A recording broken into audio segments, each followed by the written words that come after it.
Da Villacco a Salisburgo attraverso la linea dei Tauri. La linea dei Tauri, o Tauernbahn, venne costruita per realizzare un migliore collegamento del porto di Trieste con l'Europa centrale. Questa linea si inseriva nel cosiddetto progetto Transalpina. Il progetto Transalpina prevedeva una serie di linee: la linea del Carso, Trieste-Sant'Andrea, oggi Campomarzio, Opicina, Gorizia, Montesanto; la linea di Wochain o di Bochin, Gorizia, Montesanto, Jesenice, con la galleria di Piedicolle di 6.339 metri; la linea delle Caravanche, Jesenice-Villacco, con la galleria delle Caravanche di 7.976 metri; la linea dei Tauri da Spital a Schwarza San Veit con la galleria di valico di 8.550 metri. Queste nuove linee si inserivano su linee già preesistenti. La linea della Valle della Drava della compagnia Sidban, che collegava Maribor a Fortezza attraverso Klagenfurt, Villacco, Lienz e San Candido, e la linea di Gisela, la Gisela Bahn, dal nome dell'arciduchessa figlia di Francesco Giuseppe, che collegava Salisburgo con Innsbruck. Queste linee esistono tuttora oggi, però i nuovi confini politici, dopo la caduta dell'impero d'Austria, ne hanno mutato il destino. La linea del Carso, da Trieste a Gorizia, svolge un servizio assolutamente secondario. La Gorizia-Jesenice svolge un servizio locale. Invece la linea dei Tauri è tuttora una linea importantissima, non soltanto per le ferrovie austriache, ma anche perché realizza il collegamento poi verso Lubiana e quindi la penisola balcanica. Siamo ora in stazione di Villacco Centrale, Villach Hauptbahnhof. Sta arrivando l'Eurocity 112 Wörthersee Klagenfurt-Dortmund. Questo è il treno con il quale faremo il nostro viaggio. La stazione di Villach Hauptbahnhof era ai tempi la stazione di Villacco Südbahn, mentre la stazione Westbahnhof era la stazione delle ferrovie statali imperiali.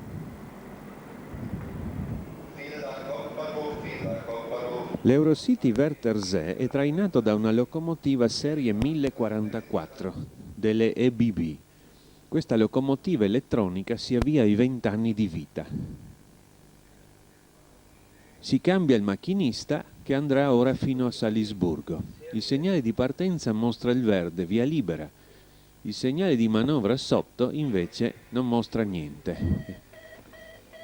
La macchina viene avviata, ha ricevuto l'ordine di partenza. La leva che vediamo serve a dare più corrente, mentre il pomolo vicino serve a regolare la velocità. La tabella 9 indica la velocità di linea di 90 km/h. Il treno si avvia al chilometro 164 della vecchia linea Sidman proveniente da Maribor. Le due stazioni, Villacco Sidban e Villacco Stato, erano congiunte da un raccordo che vediamo sulla sinistra. Questo raccordo è oggi la linea che da Villacco ci porta a Tarvisio e a Jesenice. Un altro raccordo permetteva ai treni della Ferrovia dello Stato imperiale di evitare la stazione Sidban e passa tuttora come raccordo merci sopra questo ponte. Il ponte successivo invece è il raccordo triangolare che dalla stazione Ovest consente ai treni di raggiungere la linea sulla quale noi ora stiamo viaggiando, evitando così l'inversione di marcia a Villacco Centrale. Le tavole di orientamento 321 che vediamo ora ci annunciano un segnale di avviso che con le due luci verdi inclinate ci mostra la via libera.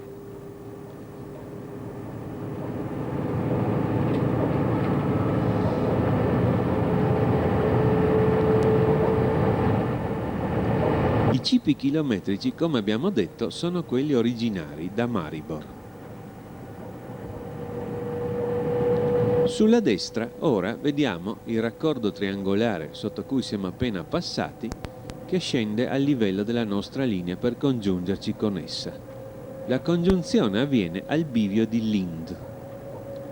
Il bivio di Lind, che non è telecomandato ma presenziato sul posto, è protetto da un segnale che mostra per noi il verde di via libera. Questo segnale è preceduto dalle 3 tavole di orientamento bianca, rosso, bianca, tipiche dei segnali principali.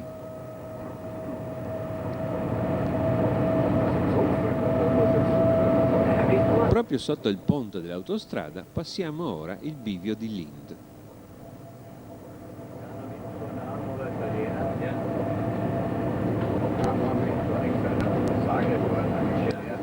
Questa linea, come si è detto, era in origine di proprietà della compagnia Sydbank. Poi venne costruita la linea dei Tauri e la linea venne raddoppiata, ma non si trattò di un raddoppio, bensì di 2 binari affiancati, uno privato e uno dello Stato. L'esercizio però nelle stazioni era comune, ma le stazioni erano tutte della compagnia privata Sydbank, e questo fino al crollo dell'impero d'Austria. Il tratto di linea oggi è a doppio binario regolare, con esercizio banalizzato, e per le ferrovie austriache il binario della circolazione normale è quello di destra. Le tavole di orientamento ora del segnale di avviso ci annunciano un segnale di avviso, che con le 2 luci verdi inclinate ci dà l'avviso di via libera.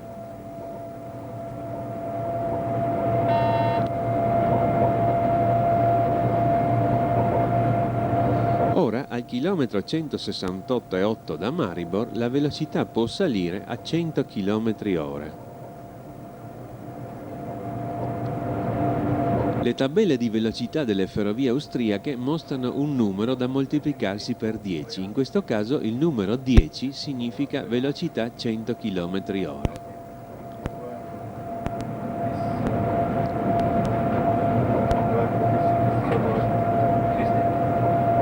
Ora le tavole di orientamento ci annunciano il blocco automatico intermedio, che con la luce verde ci dà via libera.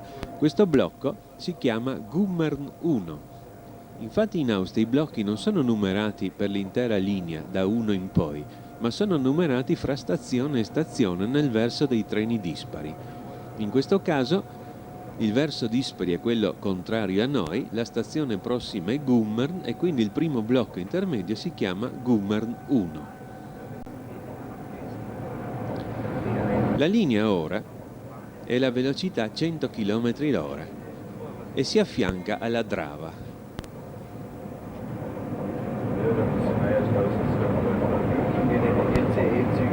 La linea qui segue la valle e quindi segue anche i capricci del fiume. Per questo motivo la velocità varia spesso, da tratti favorevoli a tratti meno favorevoli.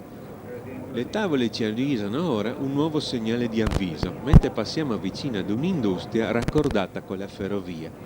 Ecco il segnale di avviso che avvisa via libera della stazione di Gummern.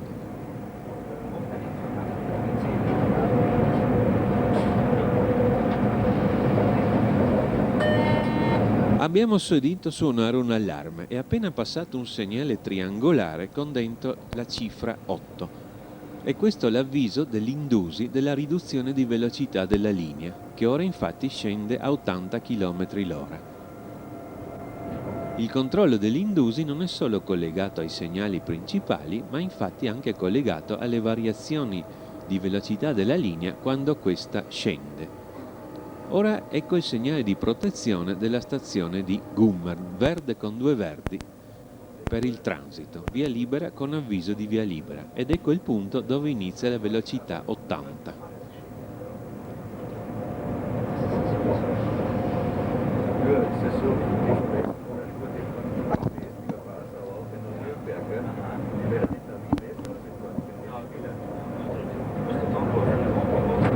Ora transitiamo attraverso la stazione di Gummern. Il fabbricato viaggiatori della stazione che vediamo ora sulla destra è nel tipico stile della compagnia privata Sidban. Questa compagnia dei baroni Rothschild era una vera potenza e la sua linea principale era la Vienna-Trieste, la linea costruita da Carlo Ghega. Il segnale di partenza ci dà ora via libera.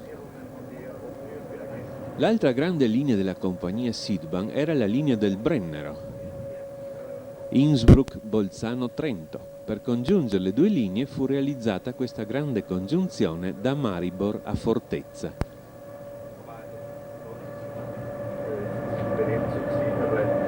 Oggi questo tratto di linea, se serve sempre ad andare da Villacco a San Candide a Fortezza, comunque è diventato come linea principale la linea verso i Tauri. In questo senso fa parte perciò dell'asse dei Tauri, anche se in realtà ufficialmente è sempre considerata la vecchia linea della Drava. Attraversiamo ora la fermata di Puch. Questa fermata al momento del film era in costruzione, oggi però è perfettamente funzionante. Al chilometro 174,5 da Maribor la velocità può salire ora a 100 km l'ora. Ecco la tabella 10.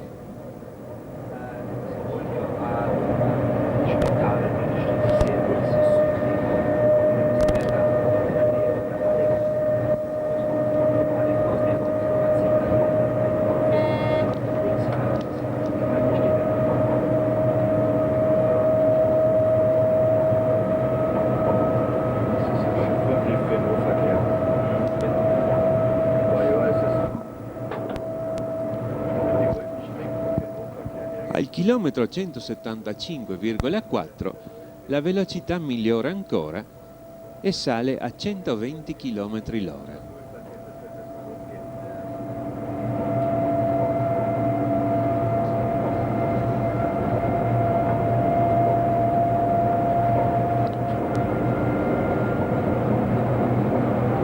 Ora le tavole di orientamento ci avvisano un segnale di avviso, il quale con le due luci verdi ci avvisa la via libera, mentre il treno intanto aumenta la velocità a 120 km l'ora.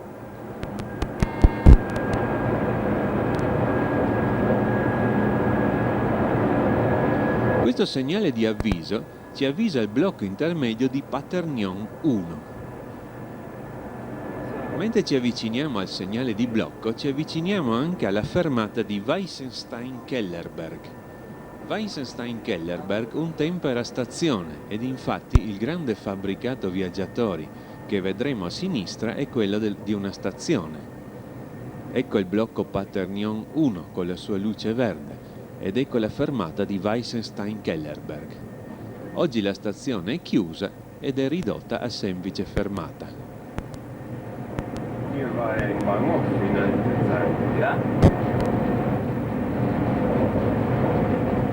La velocità ora scenderà a 90 km l'ora e nuovamente la tabella triangolare con il numero 9 ci darà questa riduzione collegata all'allarme dell'Indusi.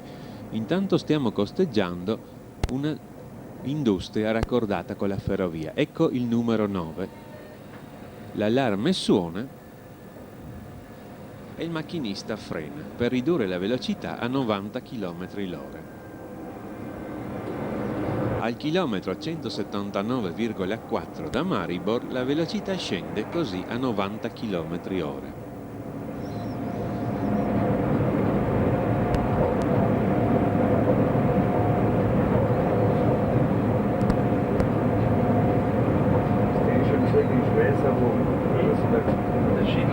Ecco la tabella 9.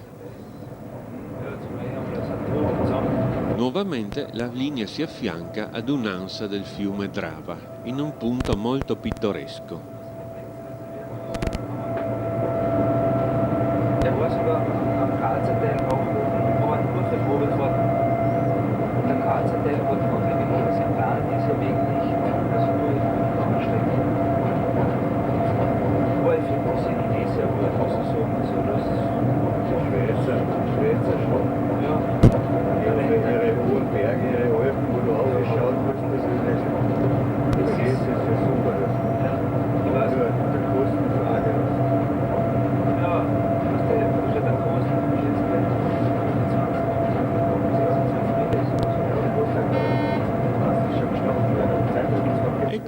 le tavole di orientamento del segnale d'avviso di Paternion.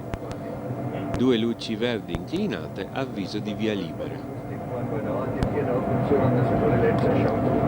Al chilometro 181,5 da Maribor la velocità può risalire a 120 km/h.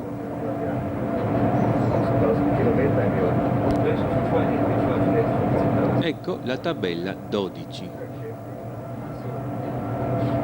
Il macchinista aspetta che tutte le vetture del treno siano oltre la tabella 12 prima di accelerare. Per far questo è aiutato dagli specchi retrovisori.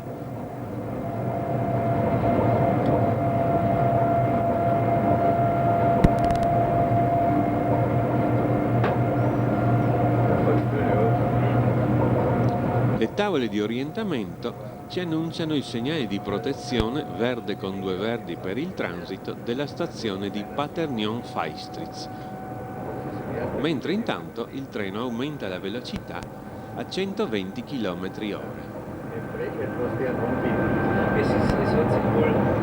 E in piena accelerazione attraversiamo la stazione di Paternion-Feistritz.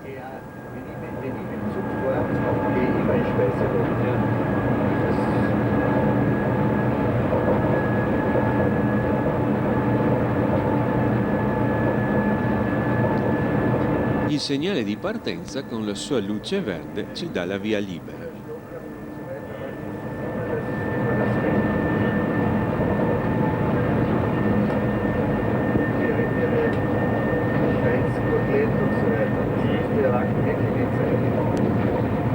Ora è necessaria una piccola digressione su un problema di elettrificazione.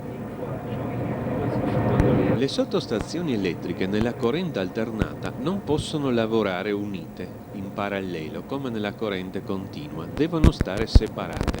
Per separarle esistono dei tratti neutri.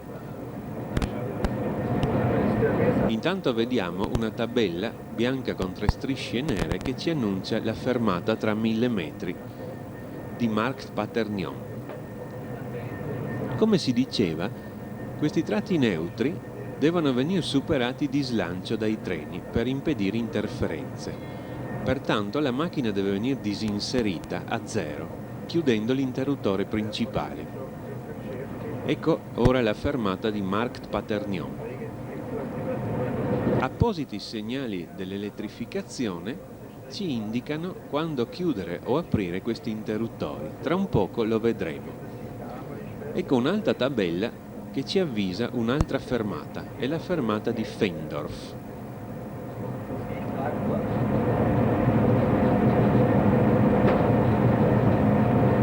Ed ecco ora le tavole di orientamento del segnale di blocco intermedio di Rottenturm 1.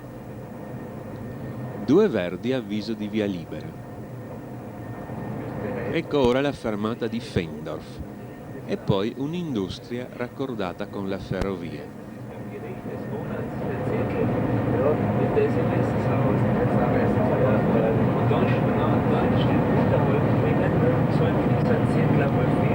Passiamo ora il segnale di blocco intermedio di Rottenturm 1, luce verde, via libera.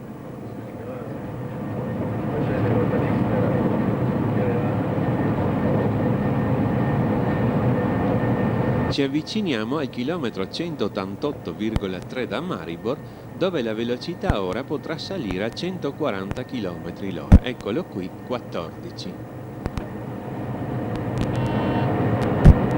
Il treno ora aumenterà la velocità a 140 km/h, mentre intanto ci avviciniamo al tratto neutro di separazione fra 2 sottostazioni elettriche. L'avviso di questo tratto neutro è dato da una tabella azzurra con 2 linee bianche verticali. Poi la chiusura dell'interruttore principale si ha con una linea orizzontale bianca con 2 punti bianchi sopra e la riapertura da una U bianca, in campo sempre azzurro. Ora, poco prima della stazione di Rottenturm, incontreremo questo tratto neutro. Mentre intanto le tavole ci annunciano il segnale di avviso della stazione di Rottenturm.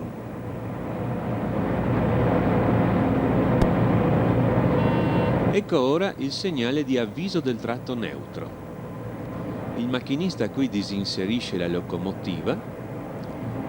Ecco l'inizio del tratto neutro e la fine del tratto neutro, che abbiamo passato di slancio. Ora la locomotiva è nuovamente in trazione, mentre arriva il segnale di protezione di Rottenturn, verde con 2 verdi, avviso di via libera, in transito.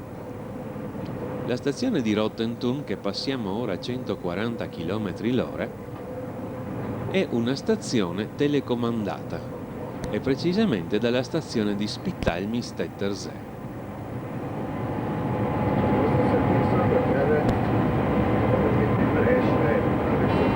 Il segnale di partenza verde ci dà la via libera. Siamo ora sul più lungo rettilineo di questo tratto di linea e siamo sul punto più favorevole come velocità dell'intero viaggio, lanciati a 140 km/h. Vedremo ora l'indicatore di velocità della locomotiva. Il triangolino rosso è la velocità prefissata dal macchinista, mentre la macchina elettronicamente ha portato la velocità fino a congiungersi con il triangolino rosso. La leva che vedremo ora è la leva che serve appunto a dare più o meno corrente.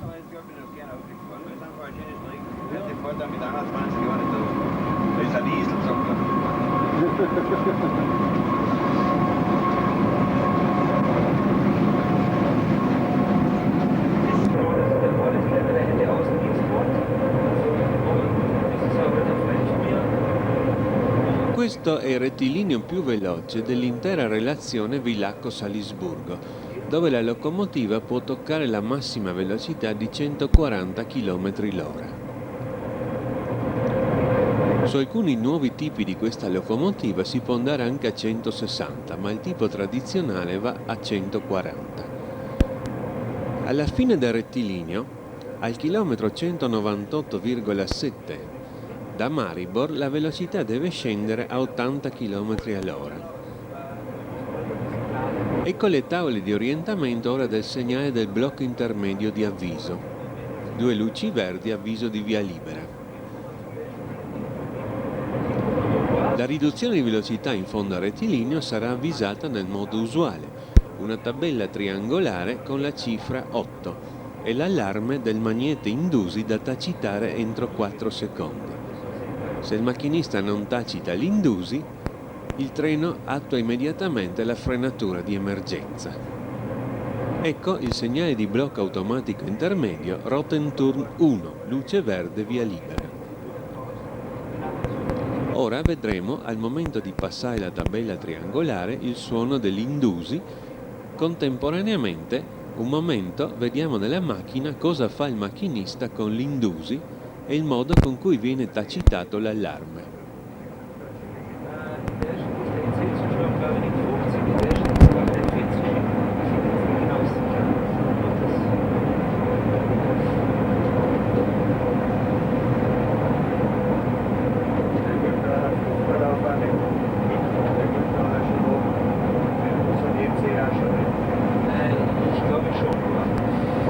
Ecco la tabella 8, l'allarme, ed ecco l'indusi, il suono dell'allarme e la tacitazione.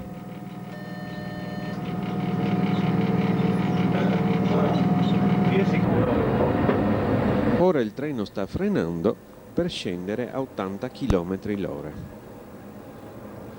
Intanto le tavole di orientamento ci avvisano il segnale di avviso di Spitalmy-Stetter-See, 2 luci verdi, avviso di via libera.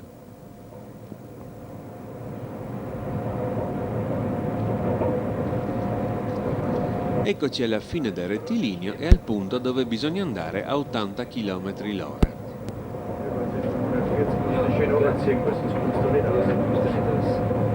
Sulla nostra destra, dietro una collina, vi è il bellissimo lago di Millstatt. Da questo esce un fiume ed ora vi passiamo sopra con questo bel ponte in ferro.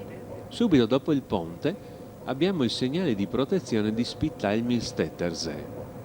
Luce verde con 2 luci gialle orizzontali, via libera con avviso di fermata. Il treno infatti si deve fermare a Spittal. Nuovamente suona l'indusi. mentre la velocità ora è di 70 km/h.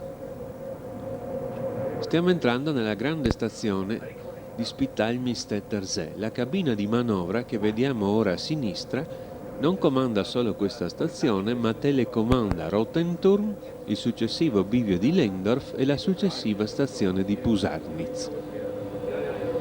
Il treno si ferma a Spitalmistetter See alle ore 7:47 in perfetto orario. Ripartirà alle ore 7:49. Approfittiamo ora di questa fermata per fare un breve salto esplorativo sulla linea dei Tauri che inizia appunto da questa stazione e particolarmente sulla rampa nord e sulla rampa sud. Qui non solo è interessante il vecchio tracciato, ma è pure interessante il modo come il vecchio tracciato ora viene trasformato in una nuova moderna linea a doppio binario. Vediamo ora alcune particolarità di queste rampe.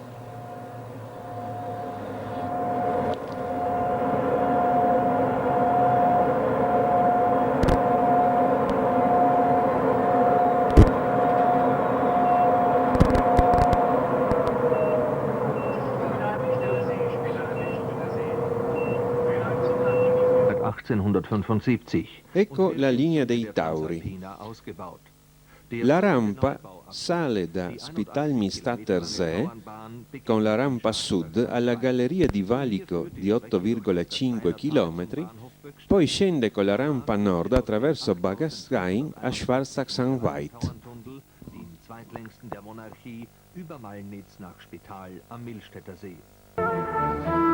La rampa sud si snodava interamente a binario unico e velocità basse, anche fino a 60 km/h sul fianco del monte.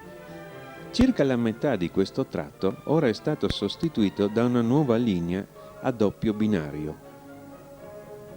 Persistono però dei tratti spettacolari a binario unico, come questo del Waldmann Viaduct.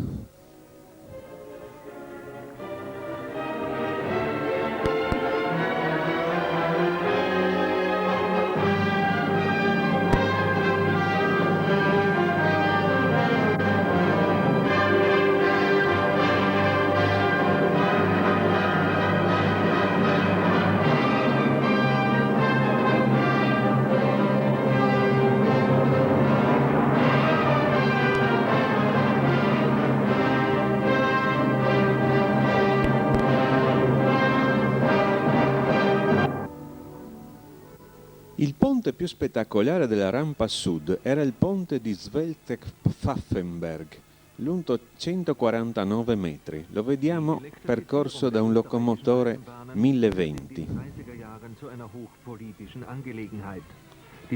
Questo tratto di linea è stato... Siamo ora nella stazione di Penk. La linea qui piegava verso destra nella galleria che vediamo che è stata chiusa.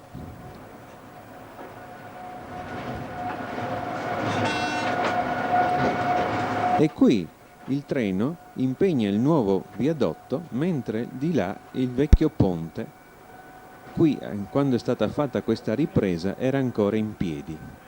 Ma ora il ponte è stato... Ecco i vincitori, i nuovi ponti. Qui siamo nella zona di Falkenstein, con il nuovo viadotto di Falkenstein. Ecco ancora la nuova rampa. Stahlbetonbogenbrücken mit Spannweiten bis zu 220 Metern ersetzen heute auf einem Teil der Südrampe mehrere... Ecco il nuovo viadotto di Falkenstein. Vicino al castello che vediamo, il nuovo castello di Falkenstein. Più sopra vi è il castello rovinato e abbandonato di Falkenstein. La stazione di Penk si trova tuttora sulla nuova linea, mentre prima era un posto di incrocio della vecchia linea.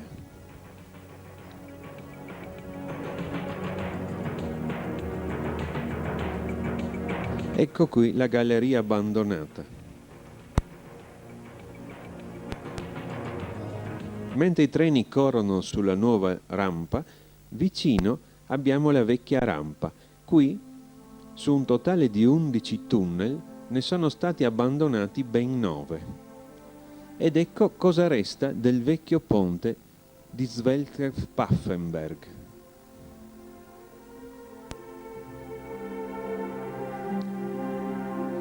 La musica di Mahler rende la tristezza di queste situazioni. Qui sono passati milioni di treni.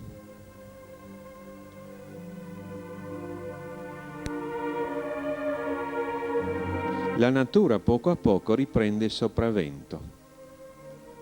Il bello della ferrovia è questo: quando essa è chiusa ritorna il verde, a differenza della strada.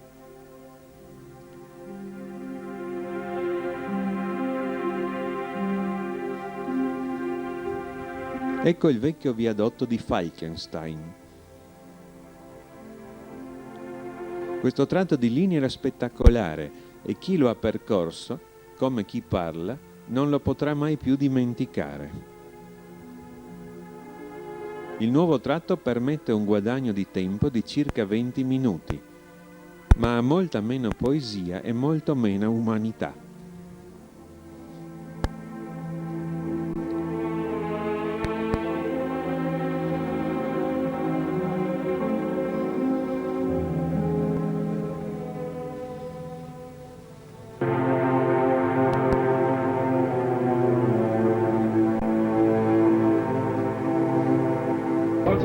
Eccoci nuovamente sull'Eurocity 112 Wörthersee in stazione di Spital-Millstätter-See. Il segnale di partenza indica via libera e siamo pronti per partire sulla rampa sud della linea dei Tauri. Il treno si avvia.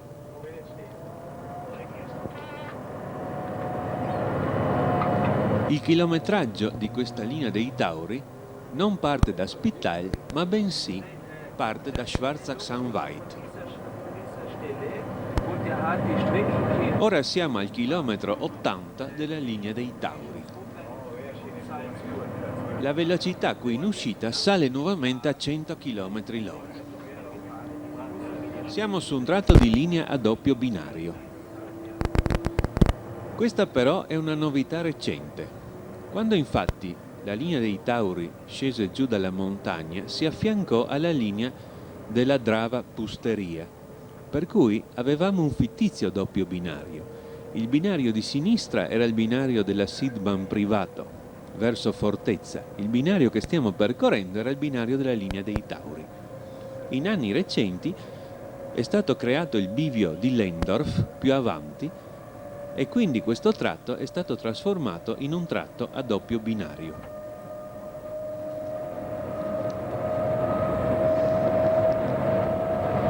Adesso al chilometro 78,1 da Schwarzach la velocità può salire a 110. La linea dei Tauri entrò in funzione il 5 luglio del 1909 e venne costruita dall'ingegner Karl Wumb.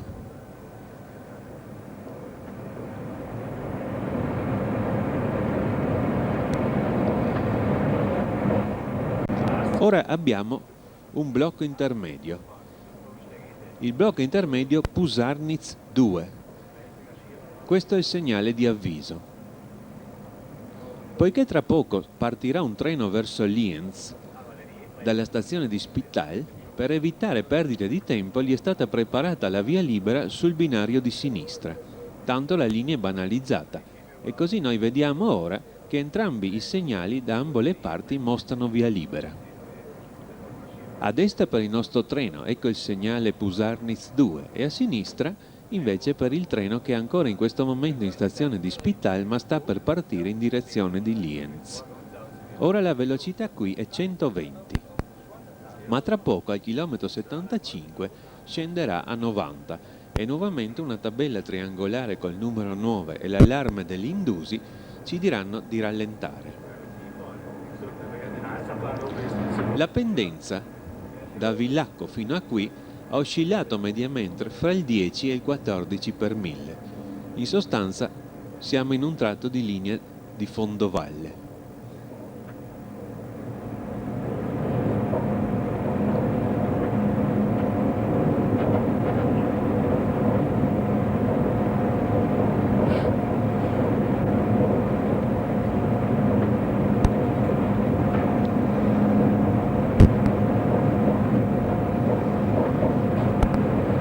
Ecco ora le tavole di orientamento del segnale di blocco Pusarnitz 1. che coincide con il bivio di Lehndorf.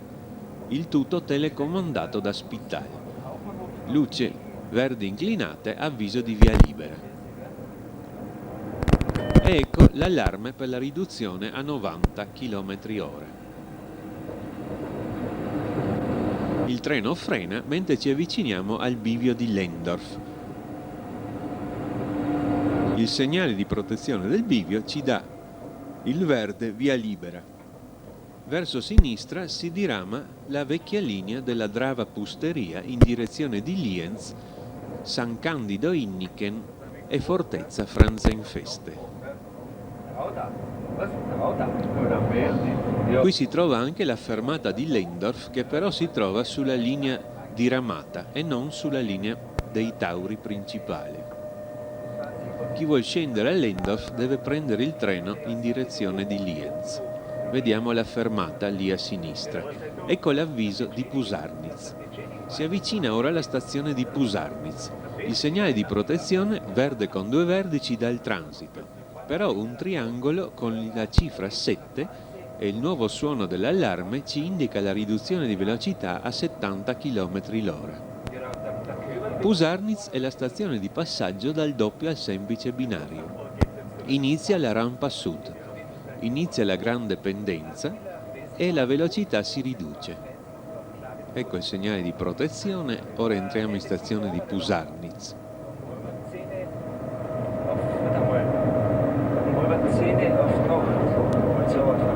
Anche questa stazione è telecomandata da Spittal.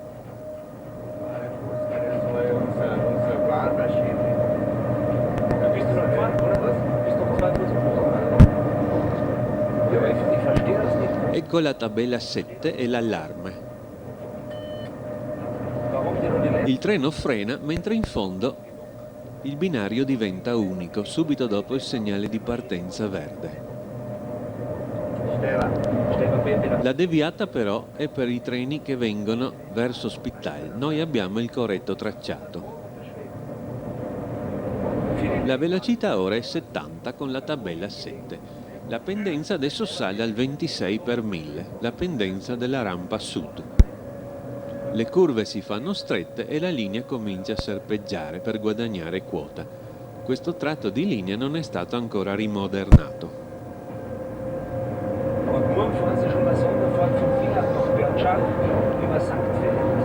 La valle del fiume Moll, che ora noi seguiamo,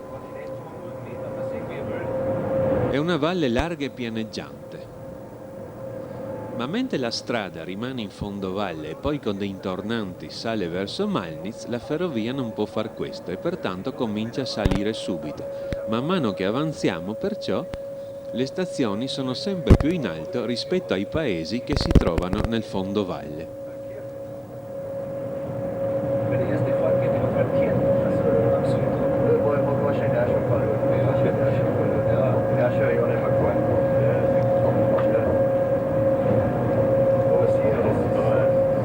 Ecco le tavole di orientamento del segnale di avviso della stazione di Mildorf-Melbricke. Ed ecco il segnale che avvisa via libera.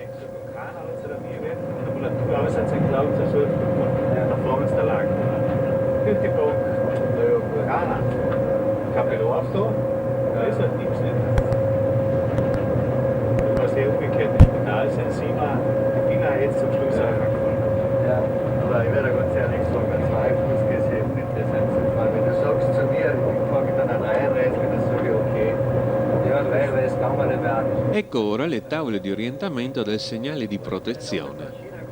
Il segnale ci dà il transito verde con 2 verdi.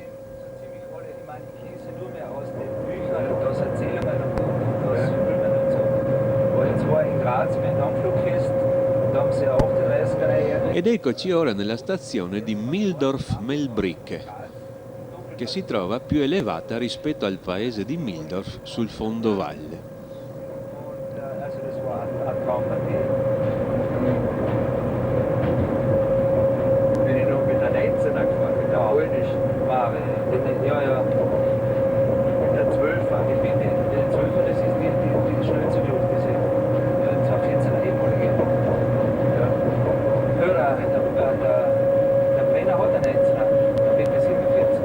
segnale di partenza verde ci dà la via libera.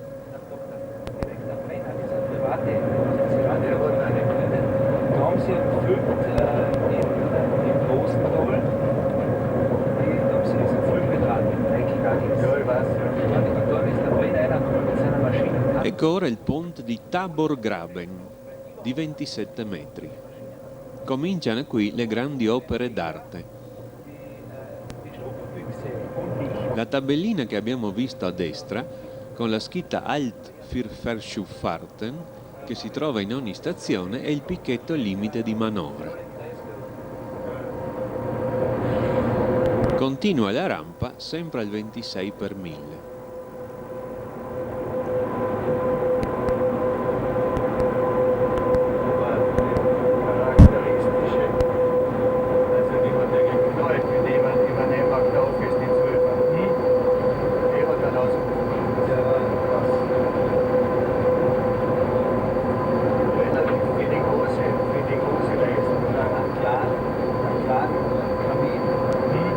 Ecco ora il viadotto di Klinzer, di 33 metri.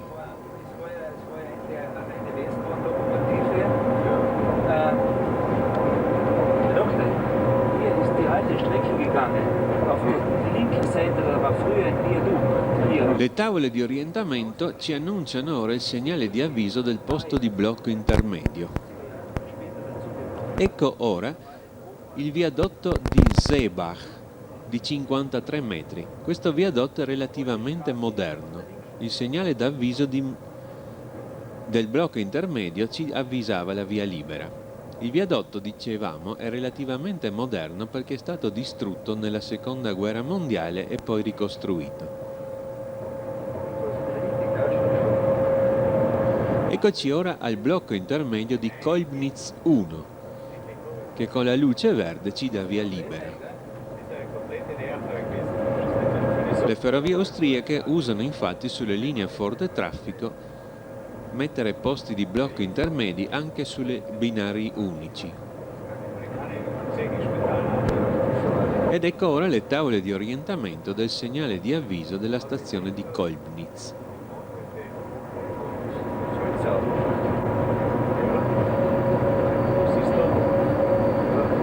Ecco il segnale che avvisa via libera.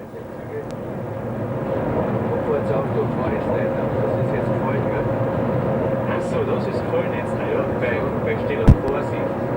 Nein, das hat mit der Stellung Vorsicht nichts zu tun, das ist nur die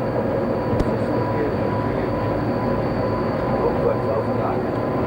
Wer weiß jetzt, dass du nicht zum Stehen kommst. Das steht schon. Du hast bei Stellung Vorsicht die Durchfahrt, die musst nach wie vor der Vorsitzender geben. Ecco le tavole di orientamento del segnale di protezione. Verde con due verdi, via libera, avviso di via libera per il transito. Poco prima dell'entrata della stazione di Kolbnitz passiamo il viadotto di Leitengraben di 42 metri. Abfahrtsauftrag der Vorderfläche, da gibt es Züge, Dienstzüge sowie als Reisezüge. Das ist jetzt wirklich das Radio Vorderfläche als Hängen.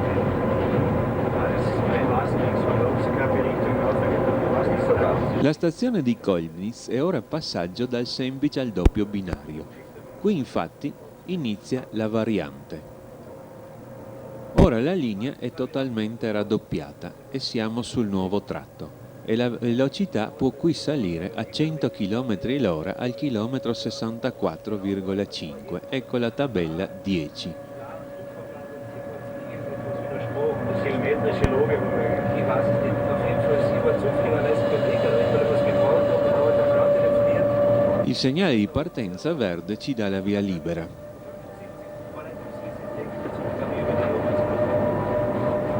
La linea qui ora è totalmente nuova, ma più o meno coincide con la vecchia linea, che continuava serpeggiando, come abbiamo visto poco fa, sul tratto a binario unico. Osservando i muri che si trovano sulla destra, possiamo infatti notare come la vecchia linea andava avanti con fare tortuoso. Ma grosso modo in questo tratto essa coincideva con questa nuova linea. Più avanti però i due tracciati cominciano a separarsi.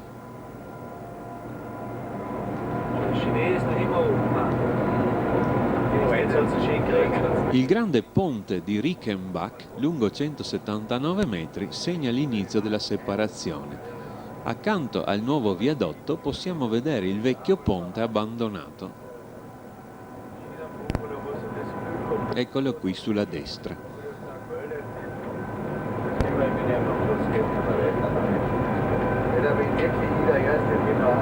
Ora i tracciati coincidevano di nuovo, mentre le tavole ci annunciano un altro segnale di avviso che avvisa via libera, e la velocità ora può salire a 110. Qui la distinzione ora tra i due tracciati è più grande. Sulla destra la linea infatti si allontanava, mentre ci avviciniamo al segnale di blocco di Penck 1 che ci dà la via libera. Siamo nella zona di Listeldorfer. Qui la linea ora deviava a destra, percorreva le due gallerie di Oberer e Unterer Listeldorfer e il viadotto di Listeldorfer, mentre invece la nostra linea percorre il nuovo viadotto di Listeldorfer.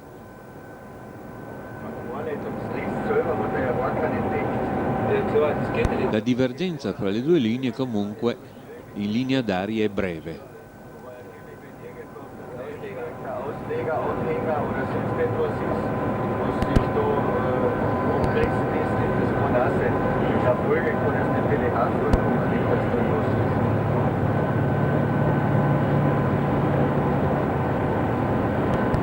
Ecco il nuovo viadotto di Listeldorfer di 179 metri. Subito a destra vi è il vecchio viadotto che non vediamo più. Il segnale di avviso della stazione di Penck avvisa via libera.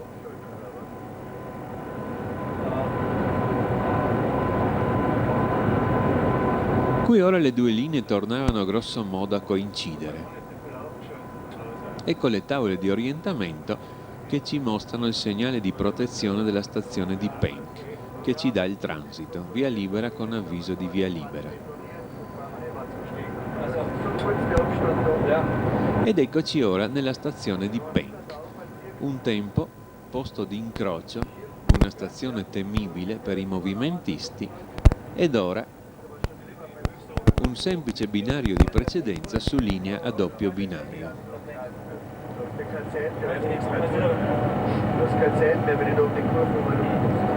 Il segnale di partenza della stazione di Penck ci dà la via libera in fondo con la sua luce verde.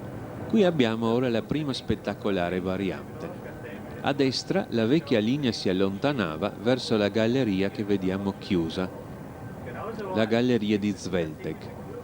E mentre noi impegniamo il grandioso viadotto di Pfaffenberg-Zwelteg di 377 metri, sulla nostra destra la linea percorreva una grande U dove si trovava il ponte abbandonato che abbiamo visto prima smantellato.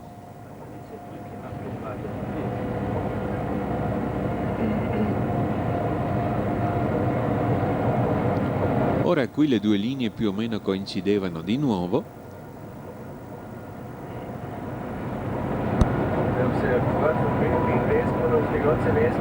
Poi abbiamo la seconda grande divergenza nella zona di Falkenstein. La tabella ci avvisava la fermata di Oberfalkenstein. Qui abbiamo la galleria artificiale di Falkenstein di 85 metri e a destra la linea che se ne andava in galleria verso il vecchio ponte di Falkenstein. Ed ecco il grande viadotto di Falkenstein di 396 metri. A sinistra in basso vi è il castello di Falkenstein, a destra la rovina del castello di Falkenstein sotto cui passava la vecchia linea. E qui abbiamo la fermata di Oberfalkenstein. Le tavole ora ci annunciano un segnale di avviso. È il segnale di avviso di un posto di movimento telecomandato dalla stazione di Penck. L'avviso è di via libera. Ecco ora il viadotto di Lindisch di 283 metri. Qui la linea, sempre la vecchia linea, continuava a destra serpeggiando. in una grande U. Ecco il viadotto di Lindisch e il segnale di protezione di questo posto movimento di passaggio che ci dà via libera. Ora la velocità qui scende a 60 km/h, mentre ecco l'allarme dell'Indusi, qui la linea si ricongiunge al vecchio tracciato e la linea ritorna ora a binario unico, allo scambio Lindisch. Scambio telecomandato da Penck.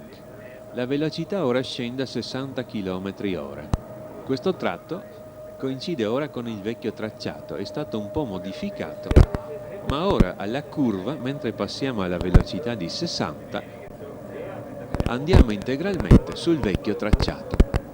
La nuova linea invece proseguirà diritta e poi intersecherà il vecchio tracciato a 90 gradi. Ecco la tabella 6 e siamo sul vecchio tracciato, alla galleria di Unterer Kaponik di 789 metri. Il segnale di avviso della stazione di Kaponik ci mostra la via libera, con le due luci verdi inclinate.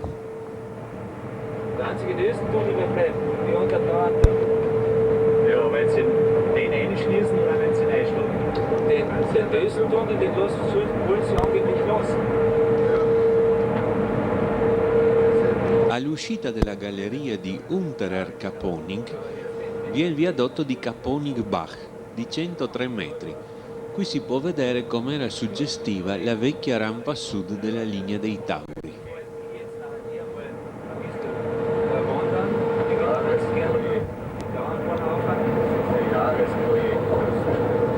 Subito dopo appare l'ingresso della galleria di Oberer Kaponik di 236 metri. Qui il segnale di protezione della stazione di Kaponik, verde con due gialli orizzontali, ci dà l'avviso della fermata e suona l'allarme dell'Indusi.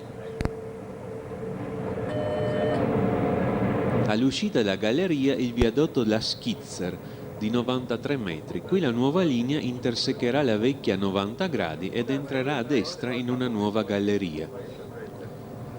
Vediamo ora il motivo della fermata, un incrocio.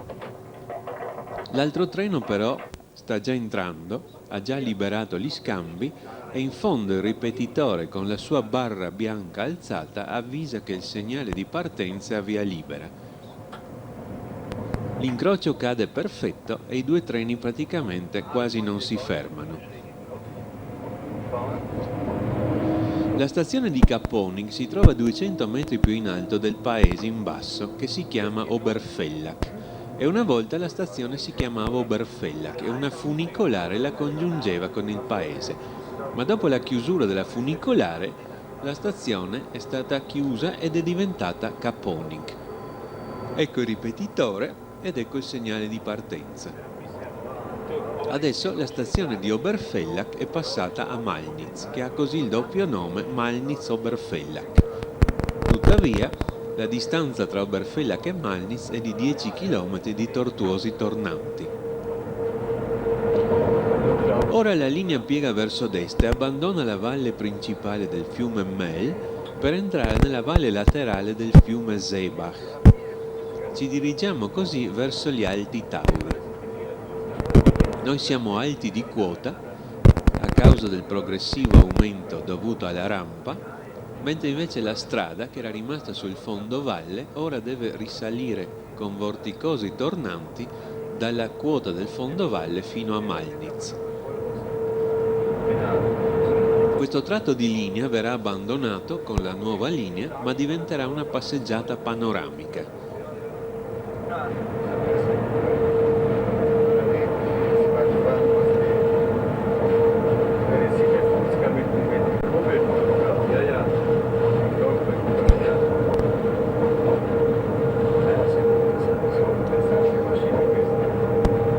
Ecco ora il viadotto Aslacker di 58 metri.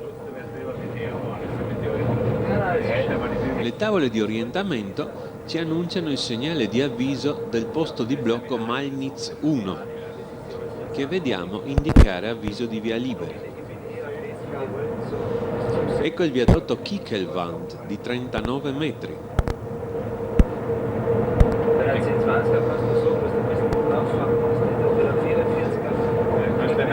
Straßen fahren, da auch nicht. Ist am Autobetrieb doch beim Regen oder was, wenn es ein bisschen schwierig geht? Mit dem Fahren. Ja, der 44er Jahr ist es wieder.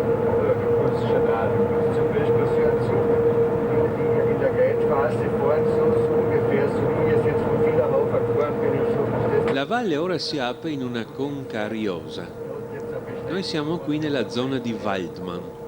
Ecco le tavole di orientamento e il segnale del posto di blocco intermedio di Malnitz 1 che mostra via libera. Subito dopo vi è il viadotto di Auergraben di 58 metri. Weil der hat seine von Klagenfurt aufgekommen bis Maria rein, seine 10 Löffel reingehauen und bin wieder ein bisschen rausgekommen damit, da war es der gute Luftführer, bis die da rausgekommen. La nuova linea si troverà in galleria nel monte alla nostra destra e poi più avanti si congiungerà con questo vecchio tracciato. Subito dopo il viadotto di Waldmann. Poi vi è la galleria di Dessen e questo tratto resterà a binario unico, un breve tratto a binario unico, almeno per il momento.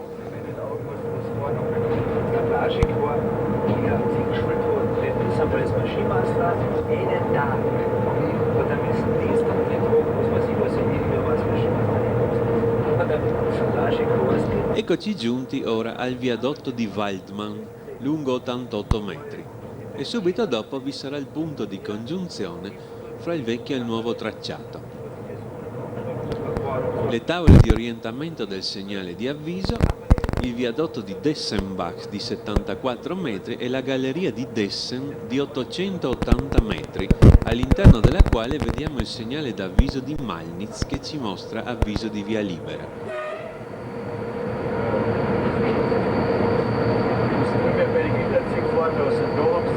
Data la lunghezza della galleria, si è preferito, almeno per il momento, conservare questo tratto di linea anche sulla nuova linea. Avremo così un breve tratto di circa 1 chilometro di binario unico.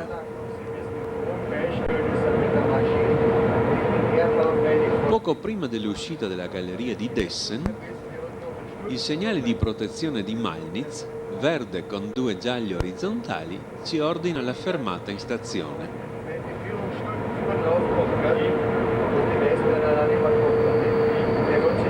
E nuovamente suona l'allarme dell'Indusi.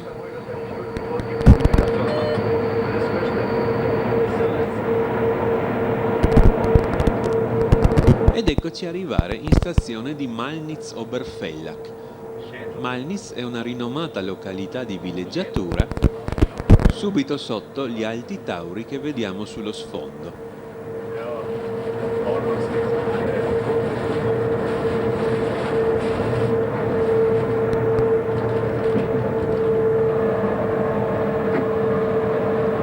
Il treno ora si ferma e vediamo per un momento come il macchinista aziona la frenatura.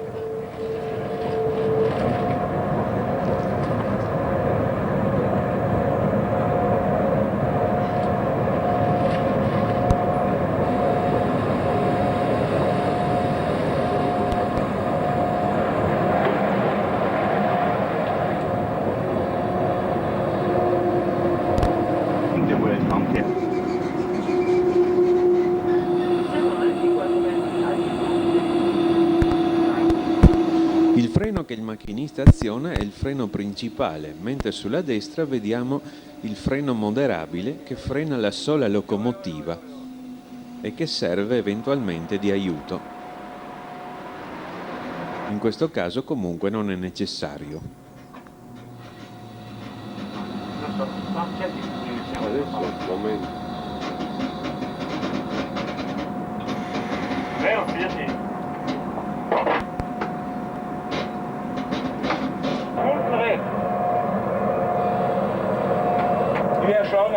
Siamo ora fermi in stazione di Malnitz Oberfellach.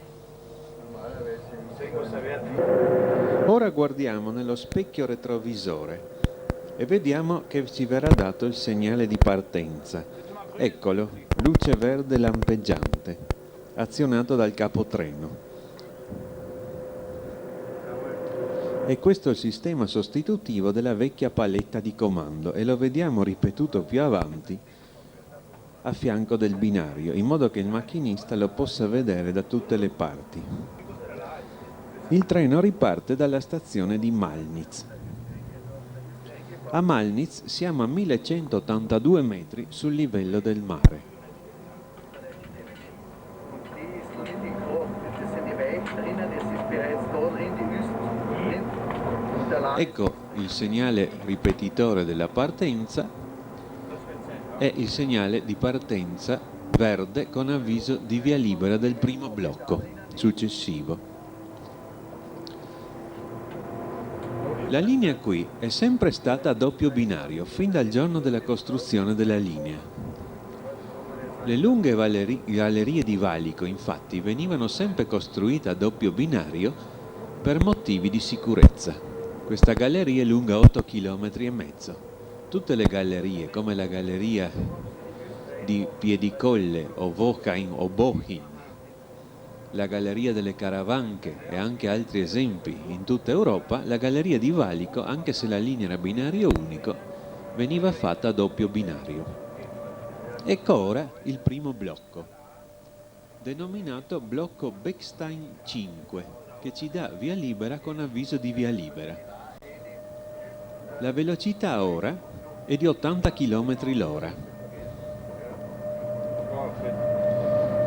Quando ci si avvicina alla galleria i blocchi sono vicini in modo da consentire un traffico più fluido e poi all'interno della galleria i blocchi si distanziano per motivi di sicurezza.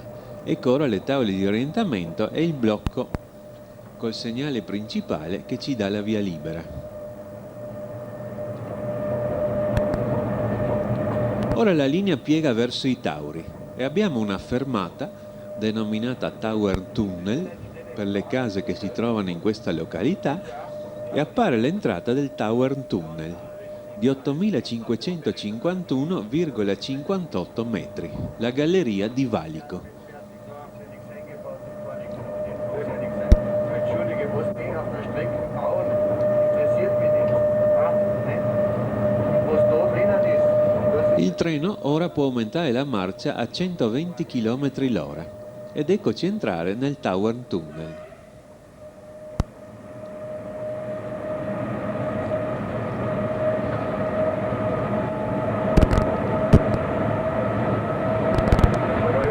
wenigstens gleich beim Gleich schon die Wellen. Ecco il segnale di avviso del blocco Bechstein 4.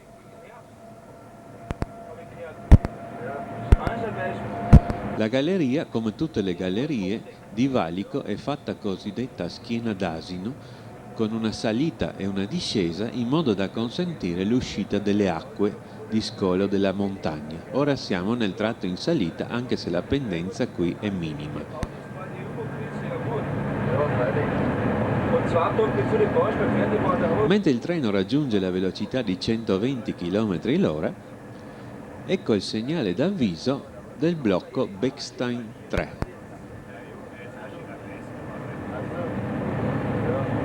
Das ist ja der grobe Vorlesung gewesen, meine Augen. weil es haben mehrere Faktoren eine Rolle gespielt. Das ist das Gleis jetzt nicht. Ja. Na, angeblich. Vorher haben wir doch kritisch gesehen, wo es mit den Leuten schon gefahren zum Verkehr ist, wir waren dann zugetreten. Ja, und die lassen da besser aus und dann war Seite noch der Rundkopf von der Firma auch. Ja, was ich so gehört habe, war folgendes. Ed ecco il blocco Bechstein 3. Stiamo ora per arrivare al culmine della linea, 1226 metri sul livello del mare. Da vorne steht, da war in der Annahme, dass der Mitarbeiter Qui un breve tratto orizzontale e poi in fondo appare un punto luminoso e l'uscita a quasi 6 km di distanza. Das ist in der Stromdurst-Umstieg eingefahren. Ja, da ist auf der Malnitzer Seite bis zur Bechsteiner Seite gefahren und da über die freie Seite rein. Il punto luminoso dell'uscita viene ora coperto dai segnali. E questo è il segnale d'avviso del blocco Bechstein 2. Da ist ein Lauf genommen, aber trotzdem. gehst mit der M243er rausgefahren, Böckstein, und du lässt zwei eine ausziehen oder mit mir ausziehen. Ja, wird auch ausgezogen. Weil es halt geht mit der erhöhten Geschwindigkeit der Herzfläche. Würde es als Baugleis nicht deklariert wissen. Ed ecco ora il blocco Bechstein 2. Ja, und dann haben wir noch etwas. Der Tobi hat mir das erzählt. Weil der Tobenig ist nämlich rot und der Tobi ist noch mit den zwei Nächten, wo im Gleis gelegen sind. Ja. Und der Tobenig hat mir erzählt, also der Verschieber, der mit dem Hofer mitgefahren ist, hat gesagt, pass auf, jetzt haben wir was geputzt. Und so der Hofer, das gibt's nicht, ich hab nichts mehr. Wir sind jetzt Zug gefahren mit der Luft. Ja. Und haben gesehen, was los war. Die anderen zwei waren schon tot, der eine ständig im Spieß. Und dann hat der Hofer irgendwie einen Schock gekriegt. Mentre l'uscita in fondo comincia ad ingrandirsi, ecco un nuovo segnale d'avviso del blocco Bechstein 1.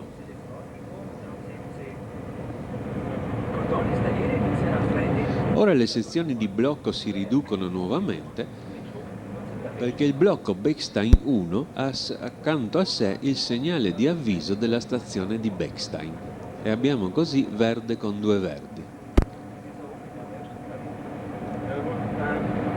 Also ist er nicht in Grund geschaut. Nein, er war nur, was die, im Schock ist er, Intanto, ecco, la tabella 6 suona l'allarme e abbiamo l'avviso della riduzione di velocità tramite l'indusi a 60 km/h. Qui una serie di scambi che anticipa la stazione di Bechstein, scambi protetti dal blocco Bechstein 1, mentre ora il segnale di protezione della stazione di Bechstein ci autorizza ad entrare in stazione. Il segnale però sotto di avviso mostra due gialli e quindi dà l'ordine di fermata che però non è prevista dall'orario. Nuovamente l'indusi ci avvisa di questa fermata. Il treno raggiunge la velocità di 60 km/h e alla quota di 1173 metri esce nella stazione di Bechstein. Qui vediamo sulla sinistra un treno fermo, sulla destra invece il treno navetta porta automobili che attraversa quotidianamente ad orario cadenzato la galleria dei Tauri per gli automobilisti che vogliono superare il passo in galleria tramite il treno.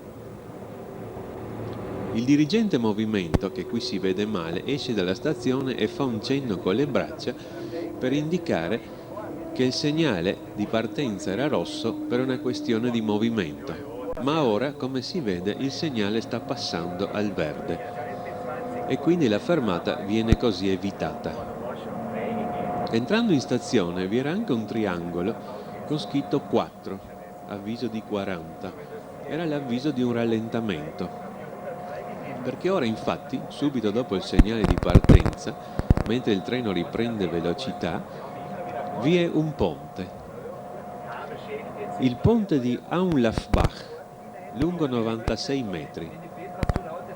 Siccome questo ponte, ecco il segnale che è passato al verde, siccome questo ponte è vecchio e al momento in cui è stato fatto il film era sottoposto a dei lavori di ristrutturazione, abbiamo qui un rallentamento a 40.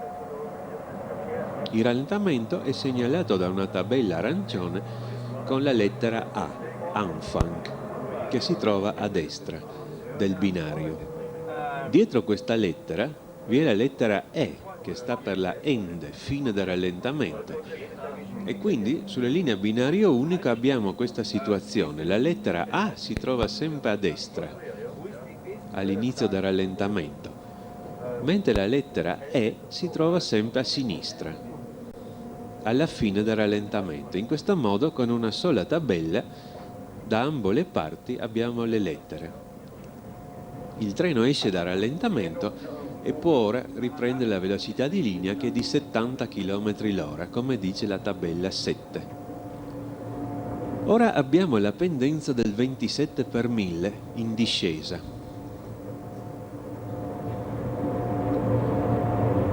Siamo sopra il paese di Bechstein, la stazione era più in là e qui sorge la vecchia fermata che vediamo qui di Bechstein Alte Stelle, ma oggi è stata chiusa e non svolge più servizio.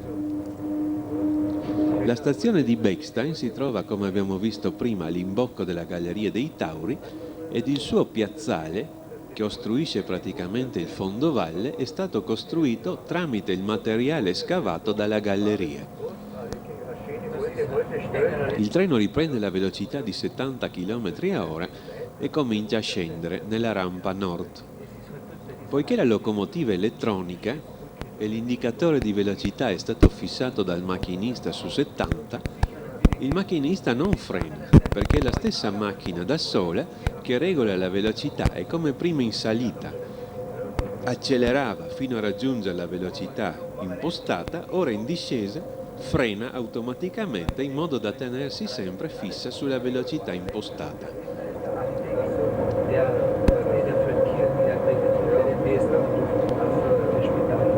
Nonostante la presenza degli alberi, siamo ora entrati nella valle di Gastein, una valle ridente e popolata. A sinistra, appena fuori questo gruppo di alberi, vi è un grande numero di case, di modo che il paese di Bechstein ormai si quasi congiunge con Bad Gastein. Le tavole di orientamento ci danno ora il segnale di avviso di Bad Gastein.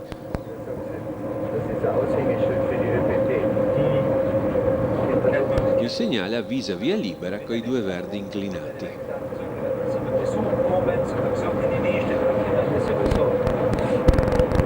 Ora avremo una stretta curva proprio all'entrata di Bad Gastein e la velocità scende nuovamente a 60 km/h.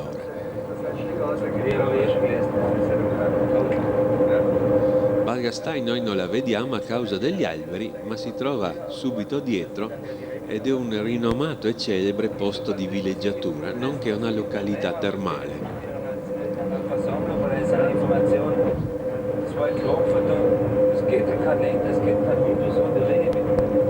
Ecco le tavole di orientamento ora e il segnale di protezione verde con due gialli per la fermata in stazione.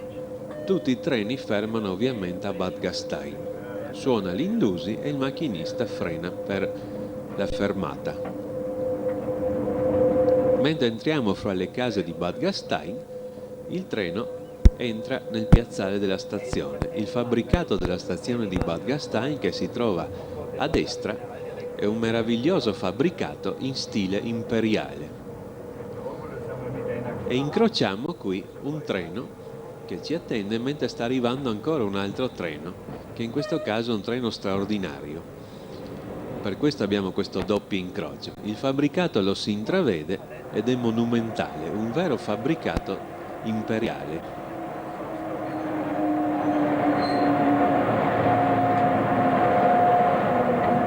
Ed eccoci in perfetto orario alle 8:33 alla stazione di Bad Gastein. Il segnale di partenza si trova più in là e il ripetitore con la barra orizzontale ci avvisa che il segnale è posto su fermata, cioè luce rossa. Ora però, prima di ripartire da Bad Gastein, vediamo un momento a un particolare della rampa. Il ponte di Angerschlucht. Questo ponte, che passeremo fra poco, è la maggior opera d'arte della rampa nord. È un ponte spettacolare. Lungo 137 metri e alto sul fondovalle 65 metri. Ora siamo di nuovo in stazione di Bad Gastein sull'Eurocity 112. Il ripetitore del segnale di partenza con la barra orizzontale ci avvisa che il segnale principale che non vediamo è rosso. Ora la barra va verso l'alto e questo vuol dire che il segnale è verde. Se invece la barra andava verso il basso, il segnale sarebbe stato in deviazione di 40 o 60 km/h. Il treno, ricevuto l'ordine di partenza, si avvia. Ed ora, dopo la curva, vediamo il segnale di partenza verde.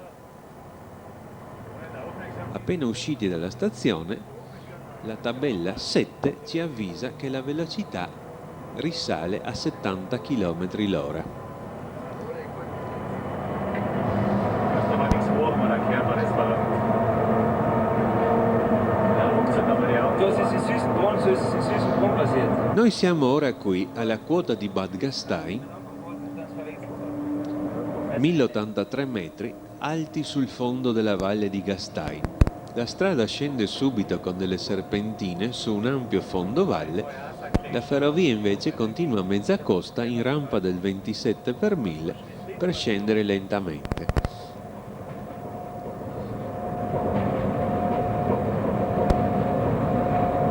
La ferrovia in questo tratto segue la montagna serpeggiando.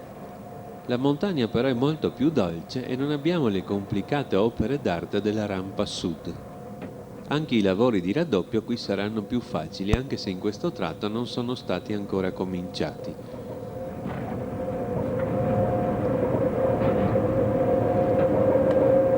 Più avanti la montagna viene interrotta da una valle laterale, la valle di Anger. E qui abbiamo il famoso ponte di cui abbiamo parlato prima. E questo è l'unico punto difficile di questa rampa, in questo tratto.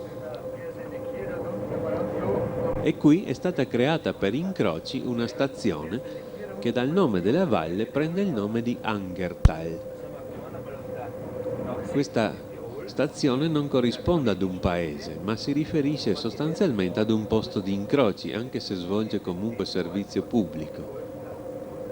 Non esiste infatti un paese nella valle che si chiami Anger.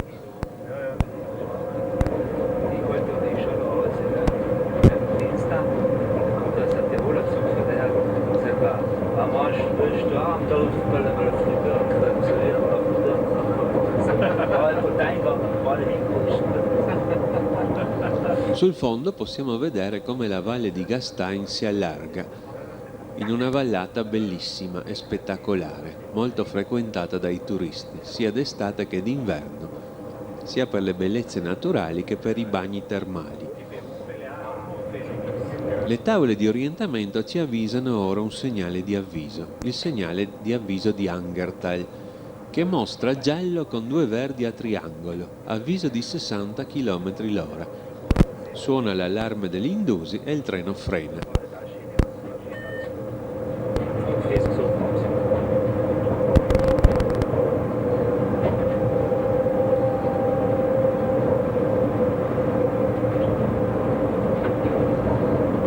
Ora appaiono le tavole di orientamento del segnale di protezione. Questo segnale mostra 2 verdi sovrapposti, via libera 60, e sotto nuovamente giallo con 2 verdi a triangolo, avviso di via libera 60, cioè abbiamo un transito in deviata a 60. Nuovamente suona l'Indusi, il treno rallenta a 60, però la velocità di linea era 70 e quindi questa deviata praticamente è ininfluente. Questi transiti deviati, che sono vietati nelle ferrovie italiane e sono invece ammessi in tutta l'Europa, consentono un traffico fluido e senza problemi negli incroci. Ecco, qui abbiamo infatti un incrocio e il nostro treno ha deviato per questo. L'altro treno è avanzato fino al segnale perché non aveva fermata ad Angertal. In fondo, sulla destra, vediamo la stazione di Angertal e subito dopo, adesso vedremo per un momento, il ponte di Angerschlucht, il ponte spettacolare di cui abbiamo parlato prima. Ecco la stazione di Angertal, il segnale di partenza, preceduto dal ripetitore con la barra in basso, 2 verdi sovrapposti 60 e torniamo sul binario di corretto tracciato. Ed ecco il ponte di Angerschlucht di 137 metri, che visto così dal treno fa assai molto meno effetto di quando lo si vede da lato.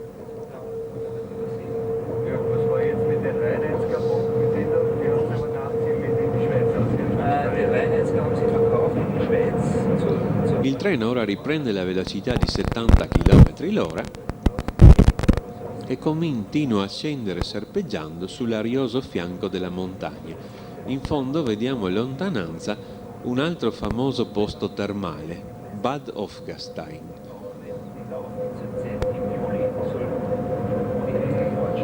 In questo tratto abbiamo una serie di valletti laterali superate con dei piccoli viadotti. Die Schwarzermeister, verkehrter Gemeinde, was ob sie die hergeben. Poco più avanti dei lavori hanno raddoppiato la linea, ci stiamo quindi avvicinando ad un tratto nuovo. Il posto di passaggio viene avvisato ora da un segnale di avviso che con le due luci verdi ci mostra la via libera. Qui abbiamo appena passato il primo dei viadotti, il viadotto di Schlossbach di 53 metri. Ed ecco ora il segnale di avviso, mentre passiamo il viadotto di Unsdorf di 101 metri.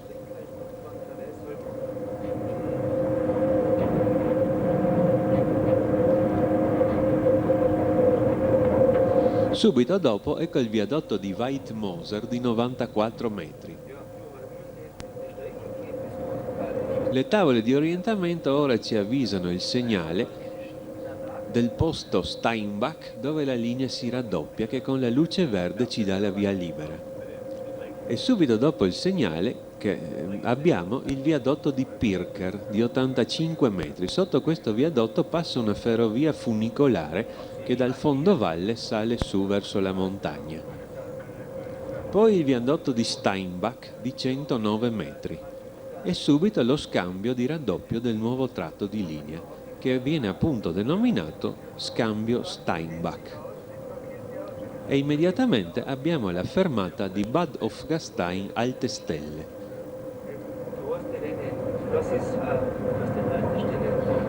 È una semplice fermata, ma il fabbricato è molto grande perché la località è importante. La stazione infatti si trova più in là, decentrata rispetto al paese. Ora siamo sul tratto raddoppiato a doppio binario e quindi la velocità può salire. Ed infatti ora passiamo a 90 al chilometro 22,4 da Schwarzach-Sanweit.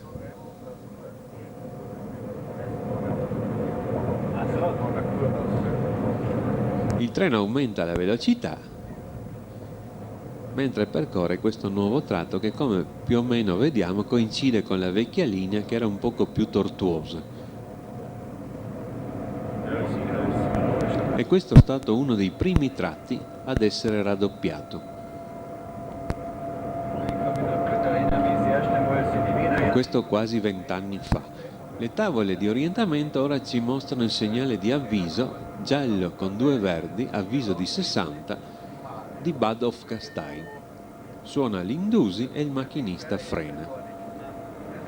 Bad Hofgastein è anche una località termale e quasi tutti i treni fermano, non tutti ma quasi tutti, mentre invece a Bad Gastein fermano proprio tutti. Il segnale di protezione ora di Bad Hofgastein ci mostra i due verdi, 60, e sotto di nuovo due verdi e il giallo a triangolo di avviso di 60. In questo caso abbiamo il transito in deviata, ma noi non possiamo transitare perché d'orario il treno deve fermarsi. Le ferrovie austriache considerano secondario il fatto che il macchinista debba comunque ricevere l'ordine di arresto anche se ha la fermata d'orario. Generalmente si mostra il segnale di avviso di via impedita per la partenza, però alle volte anche si mette la via libera o la via libera deviata per la partenza. Comunque il treno deve fermarsi in base all'orario e così è stato fatto qui. Il transito è stato preparato, ma il treno si ferma. Questa deviata, eccola qui, è dovuta unicamente a comodità del marciapiede, altrimenti i viaggiatori avrebbero dovuto effettuare il trasbordo tramite il sottopassaggio. Ma per comodità si è preferito mettere il treno in deviazione.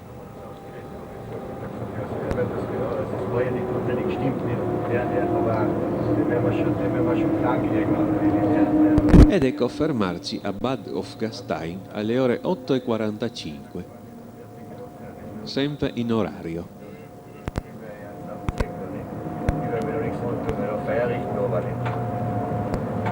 Più in là vi è il segnale di partenza già disposto a via libera con i due verdi sovrapposti e prima vi è il ripetitore con la sua barra inclinata verso il basso che ci ripete il segnale. Ecco il ripetitore con la barra inclinata in basso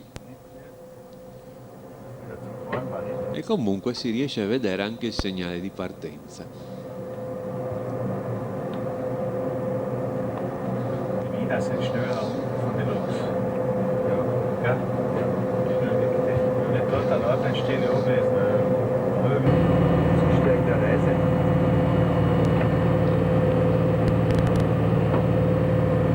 Dato l'ordine di partenza, il treno riparte ed esce dalla stazione a 60. E poi poco dopo, al chilometro 18,2 da Schwarz a St. Veit, la velocità può salire a 120.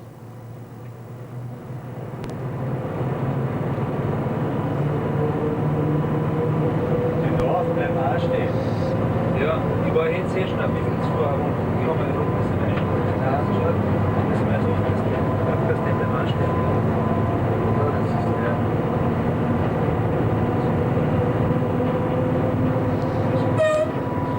Ecco il segnale di partenza e ecco la deviata.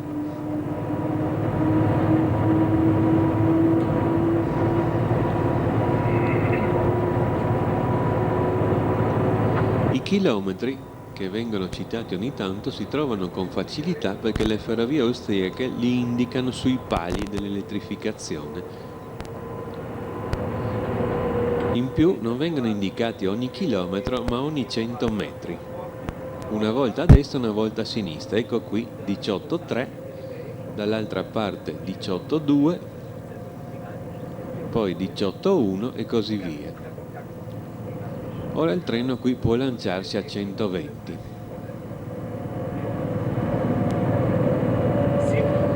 In questo tratto la linea più o meno coincide con la vecchia, ma ovviamente con un tracciato molto più moderno e veloce.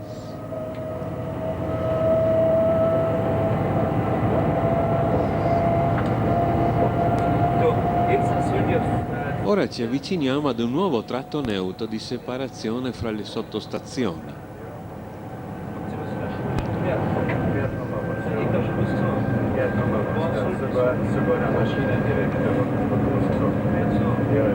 Ancora una volta quindi il macchinista dovrà disinserire la locomotiva e passare questo tratto neutro di slancio.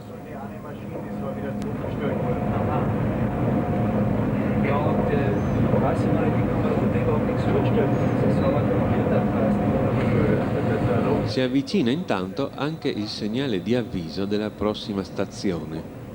Ecco le tavole di orientamento del segnale che mostra già le due verdi a triangolo nuovamente una riduzione di velocità a 60 km/h. Ecco l'avviso del tratto neutro ed ecco ora i due segnali di inizio e fine del tratto neutro. Il macchinista chiude e apre l'interruttore principale. Ma vediamo un momento cosa fa il macchinista con questi tratti neutri. Intanto li indusi per la deviazione a 60.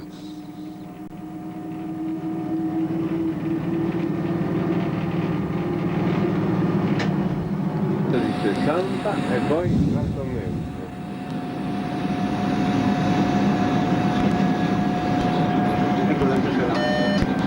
Ora bisogna chiudere i tre tasti dell'interruttore principale e poi riaprirli azionando però ancora un tasto in più, il quarto. Al momento della riapertura la locomotiva fa il cosiddetto chicchirichì, come dice il personale di macchina.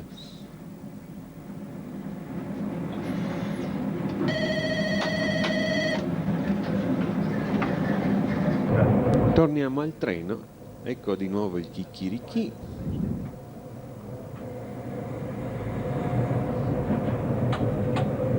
Du meinst wirklich, dass da was passiert, wenn er sich kommt, kurz Schluss, so wie wir das gelernt haben bei diesen Kleinstädten, ne? Und auch Belastung vielleicht. Aber so mal, Ed ecco il segnale di protezione 60, avviso di 60, nuovamente una deviazione nella stazione di Dorfgastein. Anche qui la fermata ed orario ma comunque è già stato preparato l'itinerario di transito, ma ciò ha un'importanza relativa.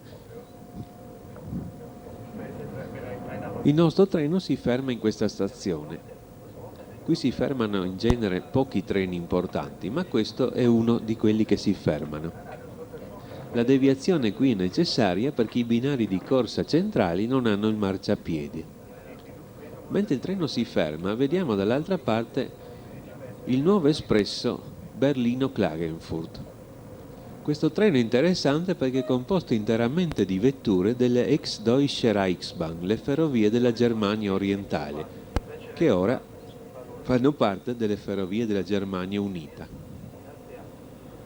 La loro sagoma comunque è diversa da quelle delle ferrovie della ex Germania Ovest. E il treno si ferma sempre in perfetto orario a Dorfgastein. Il segnale di partenza con i due verdi, velocità 60, ci dà già la via libera.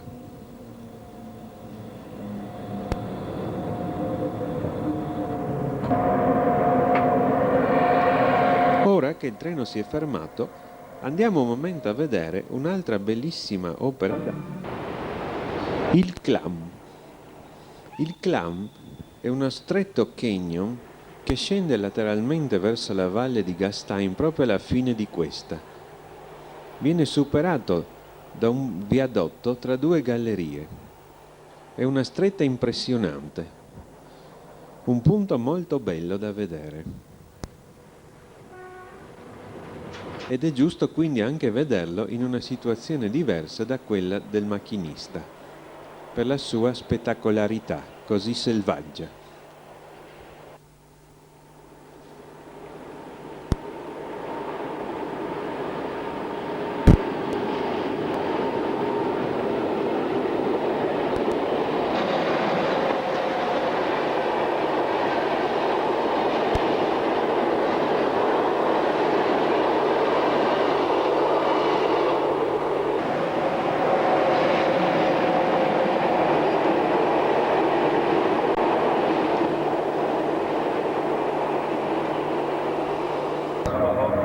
Eccoci ora di nuovo sull'Eurocity Wörthersee che esce in deviata 60 dalla stazione di Dorfgastein.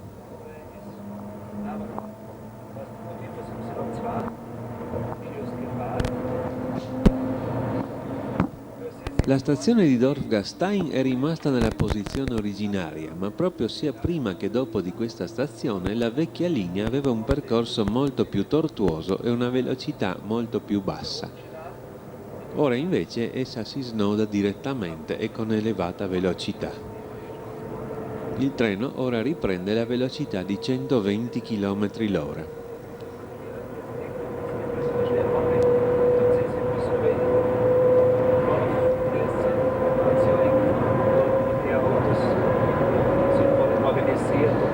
Siccome questa variante di linea è stata fatta 20 anni fa, la vegetazione ha ormai praticamente fatto scomparire le tracce del vecchio tracciato e siccome qui non vi erano opere d'arte come viadotti o gallerie, è ormai difficilissimo ritrovarlo.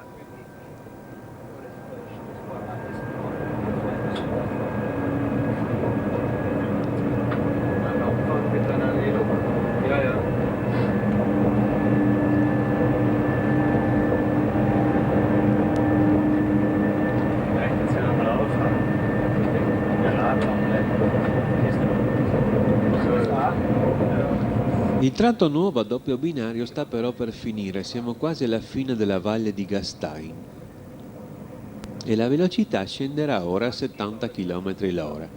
Nuovamente ecco il triangolo con la scritta 7 e l'allarme dell'Indusi.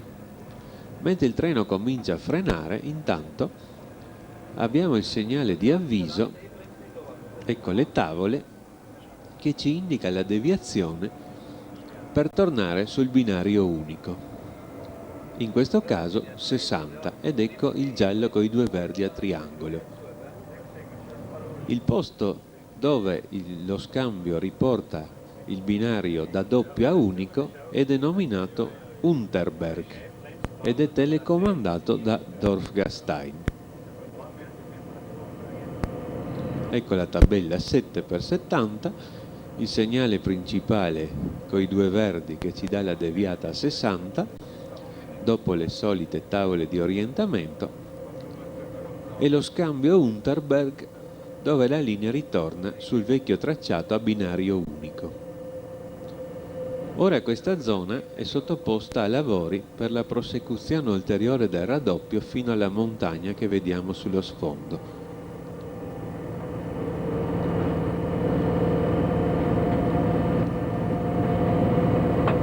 Ed eccoci a 60 all'ora in deviata sul vecchio tracciato. Poi la velocità può risalire a 70. E qui vediamo le prime tracce dei lavori di raddoppio. Segue subito dopo la fermata di Klamstein. Questa fermata però adesso è stata chiusa al traffico viaggiatori. E rimane quindi soltanto il fabbricato e il marciapiede superstiti. Subito dopo, come si vede, la valle di Gastein finisce e mentre la strada entra in una gola, il treno entra in una serie di complicate opere d'arte. Prima si passa il fiume, con il Klamsteinbrücke di 43 metri. La velocità intanto è salita ad 80. E poi si entra nella galleria di Oberer Klamm, di 744 metri. Alla fine della galleria si vede l'entrata della successiva galleria di Unterer Klamm e fra le due gallerie vi è quello spettacolare canyon chiamato Klamm che abbiamo visto prima, in riprese effettuate a lato della ferrovia. Il ponte, il viadotto Klamm tra le due gallerie è lungo 43 metri.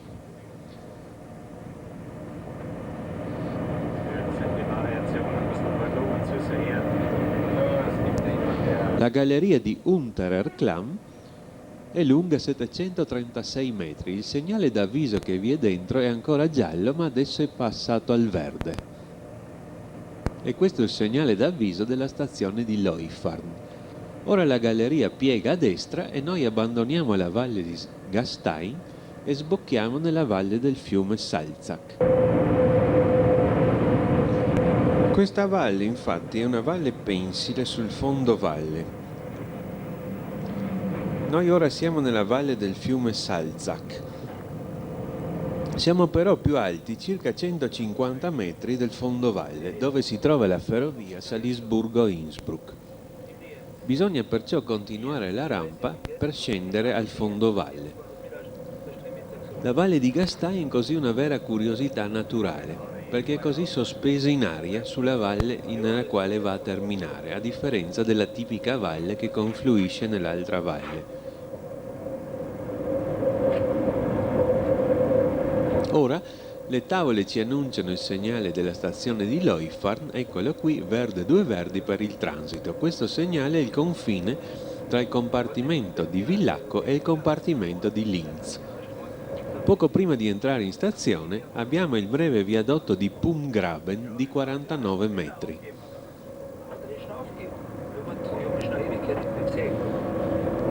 Leuchfarn è un'altra tipica stazione di incrocio sulla rampa. È anch'essa lontana da paesi e per questo motivo è stata telecomandata da Schwarzach-Sanveit.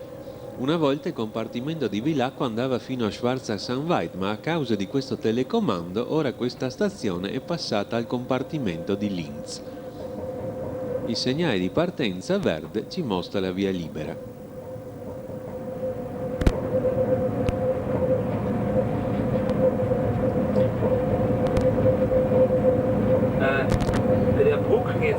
Continua la discesa verso il fondovalle sul vecchio tracciato.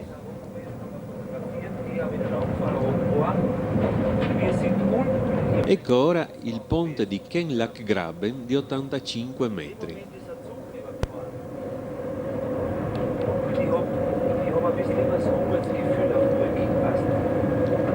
E poi il tunnel di Kenlack di 99 metri.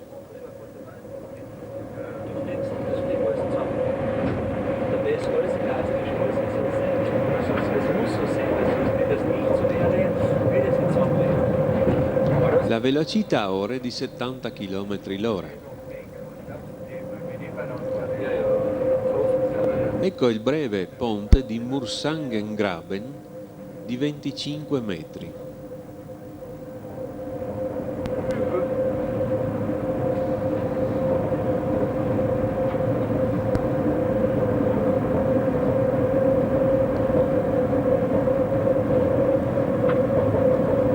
Un tempo, fra le due stazioni di Leufarn e Schwarzach vi era un segnale di blocco, il segnale di blocco di Schwarzach 1.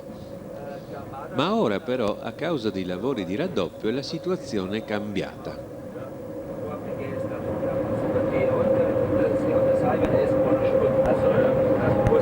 Ecco le tavole di un segnale di avviso che ci avvisa la via libera. Questo segnale corrisponde al vecchio segnale del posto di Schwarzach 1, ma ora invece non avvisa più un segnale di blocco, ma il segnale del nuovo raddoppio della linea, a seguito dei lavori.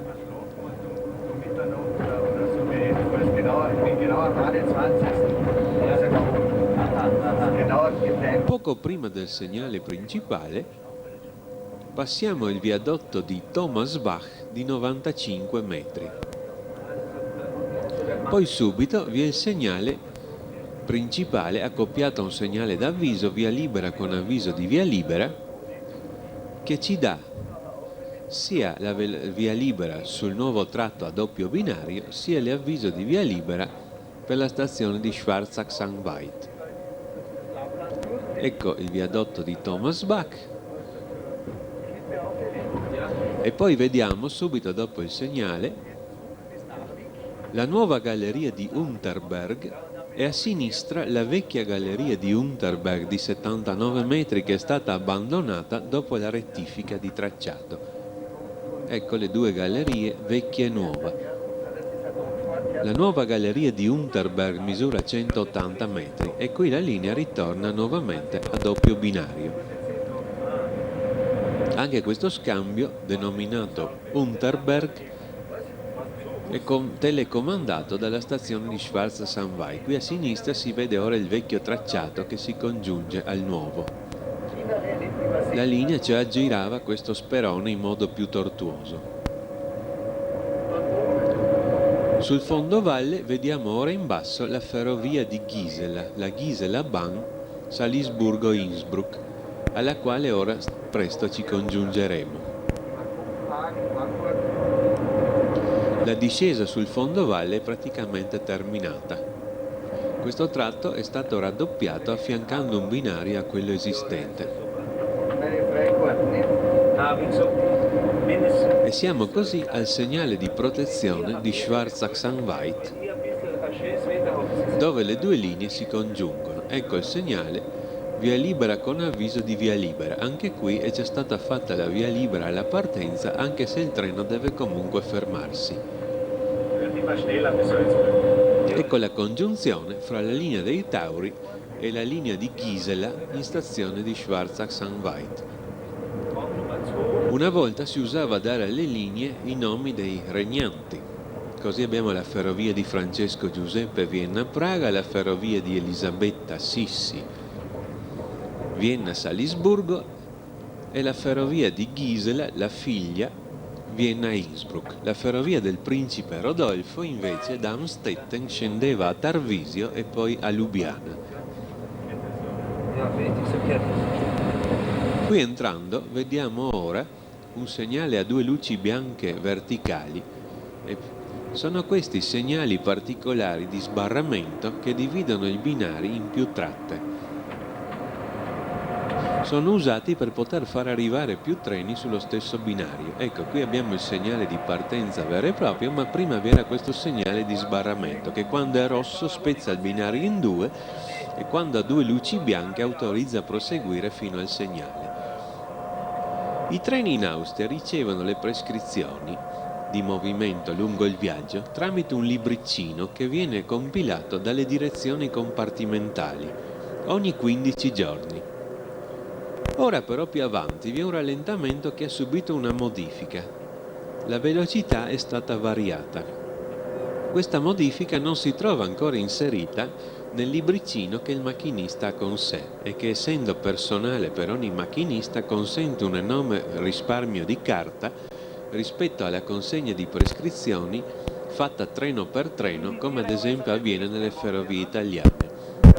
In questo caso il dirigente a movimento viene di persona a consegnare la prescrizione che modifica quello che si trova sul libretto di cui è in possesso il macchinista. Ecco il dirigente a movimento che porta il modulo A. Lo specchio retrovisore, come si vede, è efficacissimo per il macchinista per poter vedere tutto quanto succede. Consegnato il modulo, il treno può partire. Ecco il segnale lampeggiante verde che abbiamo già visto prima, che azionato dal capotreno consente la via libera e la partenza. Da qui in poi noi viaggiamo ora sulla Gisela-Bahn. La linea dei Tauri è finita. Questa linea è una linea importante perché congiunge Salisburgo ad Innsbruck. Non è quindi come il caso da Spitala-Villach, dove la linea originaria praticamente ha ceduto come importanza alla linea nuova dei Tauri. Qui il traffico originario di questa linea è in questo tratto raddoppiato dal fatto che vi sono treni che vanno in due direzioni, entrambi importanti. Questo primo tratto, quindi Schwarzach-Salisburgo, è il tratto più importante di questa linea. Ora la velocità in uscita è di 70 km/h. Schwarzach-Sanveit è una grande stazione quindi di bivio e anche di smistamento merci, mentre invece i due paesi di Schwarzach e di Sanveit sono due località molto piccole, la cui importanza non corrisponde molto a quella invece della stazione. Ora passiamo il fiume Salzach. Questo grande fiume che proviene dalle Alpi e va a finire poi nell'Inn è il fiume che bagna Salisburgo, e seguendo la sua valle arriveremo ora dritti a Salisburgo. Le grandi pendenze sono finite, è finita pure la montagna ed ora siamo nuovamente in una situazione di fondovalle con pendenze medie del 10-12 per 1000. Ecco ora un segnale di avviso che avvisa via libera del blocco Johann 2.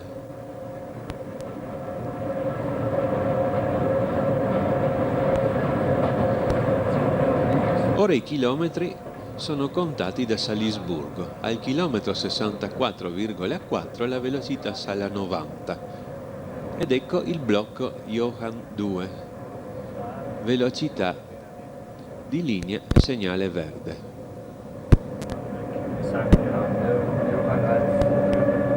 Un altro segnale di avviso e si annuncia ora il blocco Johann 1. Ecco l'avviso di via libera.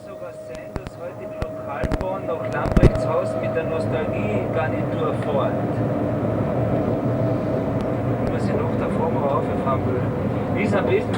Riegel mit der Summe fahren oder Salzburg, Hauptbahnhof, Salzburg, Riegel, Berse? Ja, sonst schlecht ohne. Sonst geht schlecht, gell? Wie gesagt, ich muss noch eine Fahrt, was noch eine. Fährt nicht der Bus auch? Ja, das fährt dann, aber der fährt Sahn um mich. Aha. Aber ich weiß nicht, dort links der Straße aus. Ed ecco ora il blocco Johann 1 che ci dà via libera con avviso di via impedita. Questo avviso è l'avviso della stazione di St. Johann in Pongau. Il treno così frena.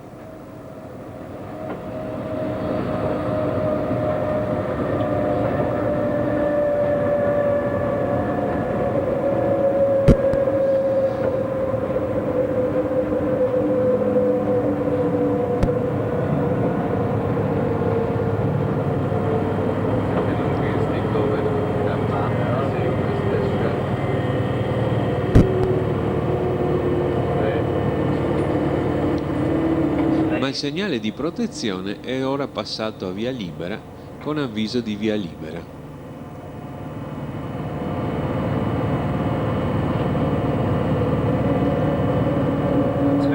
Il treno può riprendere la corsa. Il segnale di protezione non era cioè stato aperto subito, per qualche motivo connesso a qualche manovra o a qualche esigenza di movimento della stazione che noi non possiamo sapere.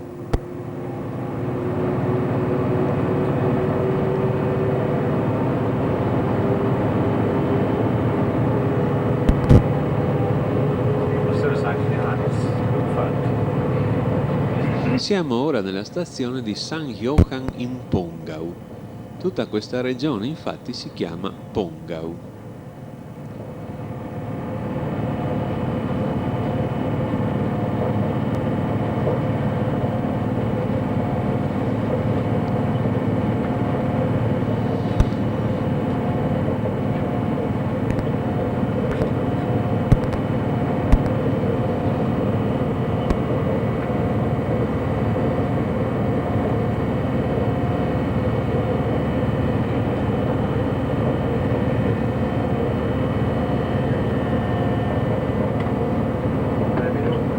Il segnale di partenza verde ci dà nuovamente la via libera.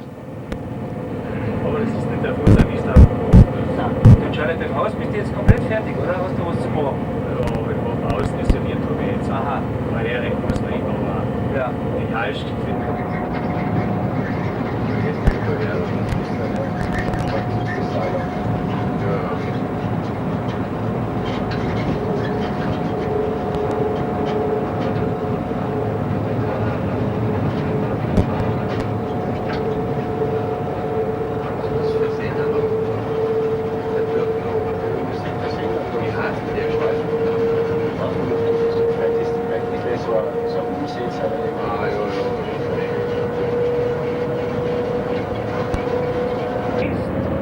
Ecco ora l'avviso del blocco Bischofshofen 3. Avviso di via libera. Quella grande catena di montagne che vediamo sullo sfondo è la catena del monte Dachstein. Una catena famosissima perché al suo interno si trova il famoso Eisriesenwald, una grotta tutta piena di ghiaccio. Una grandiosa attrazione turistica.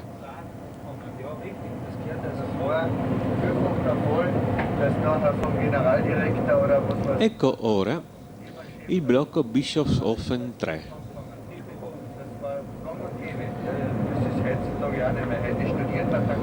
La velocità qui è sempre di 90 km/h.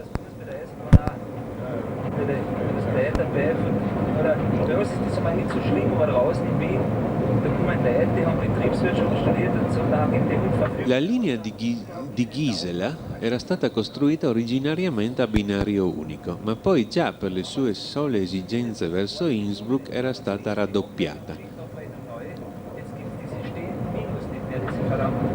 Ecco ora l'avviso del blocco Bischofshofen 2, che ci avvisa via libera. Die sind nach 3 Monaten wieder entfallen. Da hast du schon so super machen können, dass offiziell die Monatspflichtleistung nicht erreicht. Durch geschicktes Urlaub und Krankenstand hast du jetzt nach 3 Monaten die Minderleistung verfallen. Und das haben sie jetzt wieder aufgelöst. Aber das hat, Mensch, das hat Jahre gebraucht, bis sie sagen, jetzt auf mit dem Scheiß. Jetzt Gott sei Dank haben sie das wieder umgehen. Ecco ora il blocco Bischofshofen 2. Via libera. Qui la situazione adesso è cambiata. Le ferrovie austriache hanno cominciato a costruire dei posti di comunicazione intermedi su tratte lunghe ed ora in questa posizione al posto di blocco Bischofshofen 2 si trova una comunicazione di scambi denominata Rheinbach, che però quando in quel periodo è stato fatto il film, 1992, non era ancora stata iniziata a costruire. Ora affianchiamo il fiume Salzach. La velocità qui è scesa ad 85 e tra un poco al chilometro 55,8 da Salisburgo scenderà a 70. Ecco la tabella di avviso di una fermata. La fermata di Mitterberg-Hitten. Ed ecco ora le tavole dell'avviso di un nuovo blocco, del blocco Bischofshofen 1. La fermata di Mitterberg-Itten, che attraversiamo ora, è dotata anche di un piccolo binario di raccordo.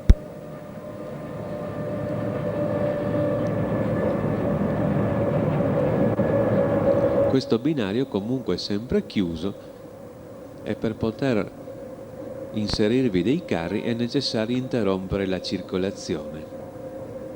Ecco ora un segnale principale avvisato dal suo ripetitore ed è il blocco Bischofshofen 1 e subito dopo un segnale d'avviso che è stato tra l'altro, come si vede, montato male perché proprio dietro il palo della TE. È il segnale d'avviso di Bischofshofen, il che dimostra che in fondo anche in Austria qualche volta si commette un piccolo errore. Il segnale tra l'altro poteva benissimo venire unito al segnale principale, data l'estrema brevità della distanza fra i due, circa una ventina di metri. Ora la velocità può risalire ad 80 mentre ci avviciniamo alla grande stazione di Bischofshofen. Il treno che incrociamo è trainato da una locomotiva tedesca. È una tipica usanza che le locomotive tedesche sconfinino in Austria e viceversa.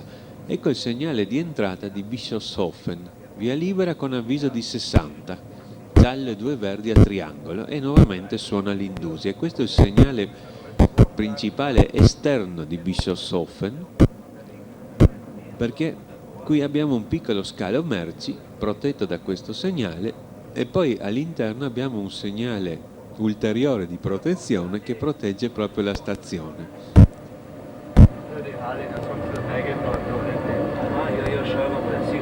Ecco il segnale di protezione interno mentre ci affianchiamo allo scalo merci, 2 verdi 60 con 2 gialli, avviso di fermata, e nuovamente suona l'Indusi. A Bischofshofen abbiamo la fermata d'orario. Il treno rallenta per la deviata a 60. Bischofshofen è una stazione molto curiosa, infatti essa è una cosiddetta stazione isola. Si trova in mezzo ai binari ed è circondata perciò da ambo le parti da binari. Per poterla raggiungere è quindi necessario percorrere in qualsiasi caso un sottopassaggio. Bischofshofen è un importantissimo nodo ferroviario, perché qui il famoso itinerario transalpino che collegava Trieste ai tempi dell'impero con il centro Europa si divideva in due. Dritti verso Salisburgo e quindi Monaco e la Germania, a destra nella linea della valle dell'Enns, che poi a Selzal passa alla linea del Pirn verso Linz e la Boemia. Ecco il segnale di partenza rosso con la tabella H che indica il punto di arresto. Vediamo da vicino il segnale di partenza, la tabella H sta per punto d'arresto e corrisponde alla parola Halt. Il segnale è passato al verde-giallo, via libera a 40. L'ordine di partenza viene dato e il treno si avvia. Quando la tabella non ha nessun'altra indicazione vuol dire che quello è il punto fin dove il treno può arrivare. Se invece sotto ci sono dei numeri, ad esempio 40, vuol dire 40 assi. Allora ci sarà un'altra tabella con un altro numero di assi per treni più lunghi. Il treno esce a 40, ritorna sul corretto tracciato, mentre sulla destra vediamo allontanarsi la linea della valle dell'Enns in direzione di Selzal.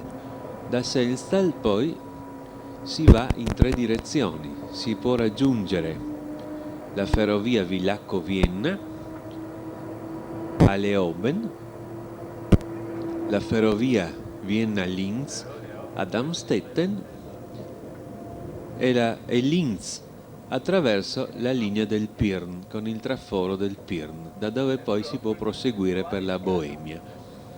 Ed era questo il tragitto che assieme alla linea dei Tauri formava la Transalpina, cioè il grande raccordo tra la Boemia e Trieste. Usciti da Bischofshofen ripassiamo ora la Salzach. Il doppio ponte sta a indicare appunto che la linea è stata raddoppiata in tempi successivi. Tutti i ponti di questa linea, infatti, stanno ad indicarci questo. La linea originaria a binario unico e il secondo binario poi affiancato, che ovviamente nei ponti si divide un momentino per lasciare lo spazio sufficiente al nuovo ponte. Das ist Nostalgiestrecke, ja? La linea riprende la sua lenta discesa verso la fine della vallata della Salzach e verso Salisburgo. Das macht nichts. La velocità, come si è detto, è di 70 km/h. Da Leute auf den Teil, was ich weiß, ist momentan noch nichts. Siamo ormai a 50 km da Salisburgo. 60 Kilometer. Uhrzeit bis Salzburg fast eine Stunde. Ja.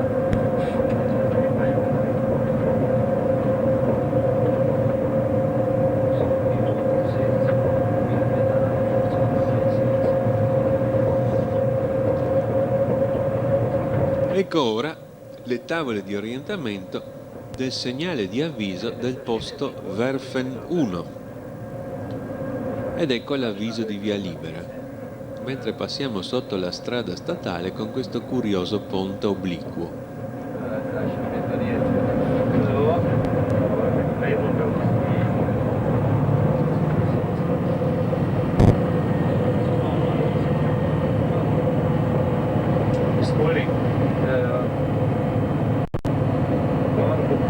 Kilometer 51 haben wir ja schon mal 70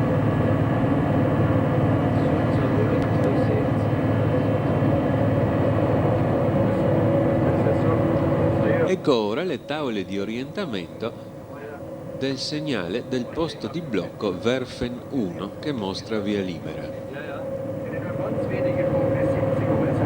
Sul fondo, imponente e dominante, la parete rocciosa del monte Dachstein. È qui che si trova la famosa grotta di ghiaccio. Ora la ferrovia costeggia da vicino il fiume Salzach.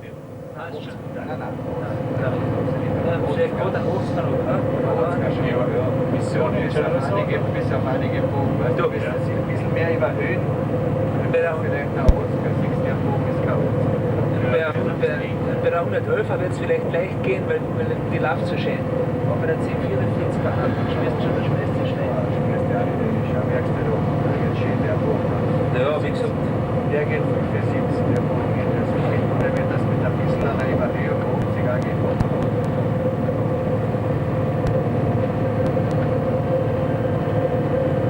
komplett einrasiert die ganze Strecke.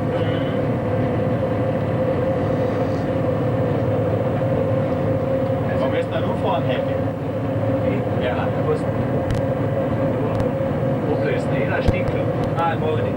Ich bin einmal, ich war hier da schon, aber da bin ich zum zweiten Mal. Ich war da zu viele jetzt mit dem Feld bin ich mal rausgefahren. Ecco ora l'avviso di una fermata, la tabella con le 3 strisce nere su fondo bianco. Da habe ich gesagt, ich aber selber ein bisschen die genießt, weil die Landschaft, die Siegerlbahn ist ja gigantisch. Da schaue ich ganz genau ein bisschen. Also die Festung, so, ja, die Festung da unten, so, das ist der Sulzer Festung da, wie heißt das da? Werfen, Ed ecco ora le tavole di orientamento del segnale d'avviso di Werfen. Polizeischule. Das war für Ecco la fermata di Pfarrwerfen e il segnale d'avviso di Werfen che ci dà la via libera.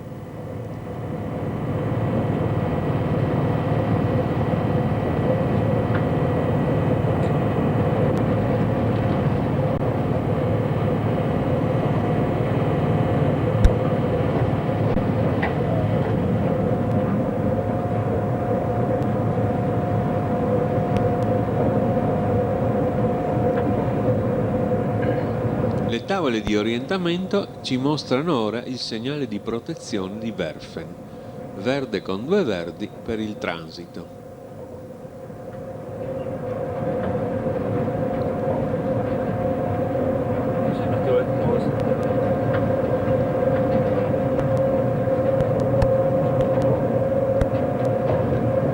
Ed eccoci alla stazione di Werfen.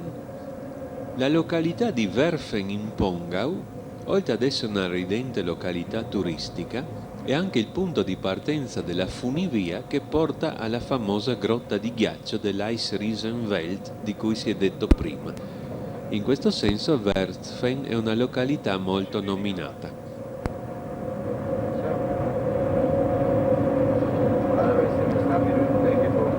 Ecco il segnale di partenza che ci mostra il verde via libera. Ora la valle si restringe. È questo un punto strategico. La stretta di Werfen. Noi ora guardiamo la linea ferroviaria, ma se potessimo guardare più in alto, sopra il monte che si trova a sinistra, sopra il fiume, si trova un magnifico castello antico. Questo castello oggi è un ristorante, ma ai suoi tempi era il custode di questa vallata e sbarrava questa stretta. La strada che percorre la valle ora supera questa stretta prima con una salita e poi con una discesa, come una specie di valico. La ferrovia invece si è aperta un varco sempre seguendo il fiume e sempre in costante discesa. Haben wir eine Karte geschrieben, haben wir uns bedankt für die gute Fahrt und haben gesagt, dass durch seine bravouröse Dienstleistung wurde es uns erspart, mit der Brücke zu nächtigen. Dann haben wir gesagt, jetzt sind wir schon reserviert worden, alles zum Wolf gewesen. Das war alles drüber gewesen. Das ist so, das war lang vor dem NATO und da ist es ja noch gegangen. Aber heute, wenn du das heute hast, Siamo ora nella stretta di Werfen. Il fiume ha scavato questa profonda forra, la ferrovia lo costeggia mentre la strada si trova a destra più in alto.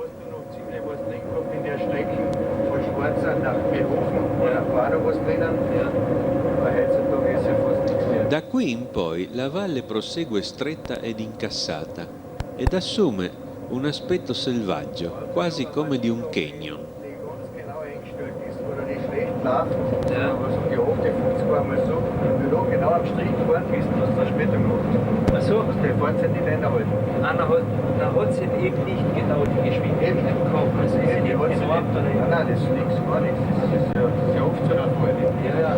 Ora arriviamo alla fermata di Tenneck. Questa è una fermata però dotata anche di scambi.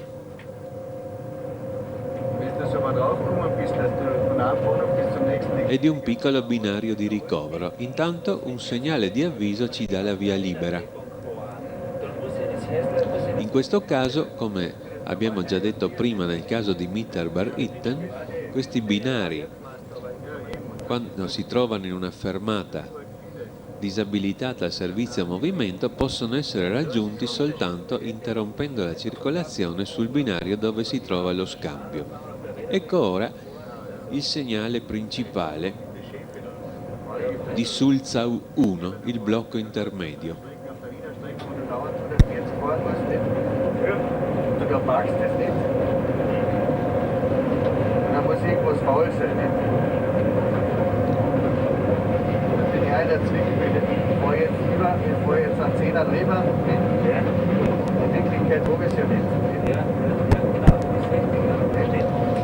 Come si è detto prima, la zona si fa sempre più selvaggia. Osservando le montagne stiamo entrando in un vero e proprio canyon. È una cosa curiosissima perché in sostanza siamo vicinissimi alla pianura. Siamo sì e no a 6-7 km dalla pianura, ma invece di finire dolcemente le montagne sono sempre aspre e selvagge.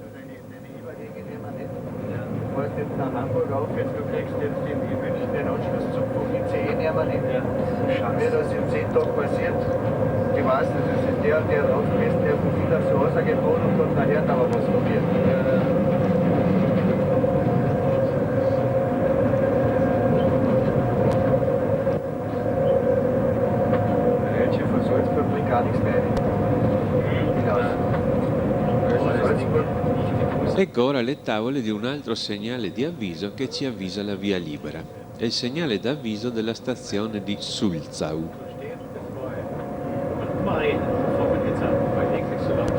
Na, da kannst du ja nichts mehr erzählen.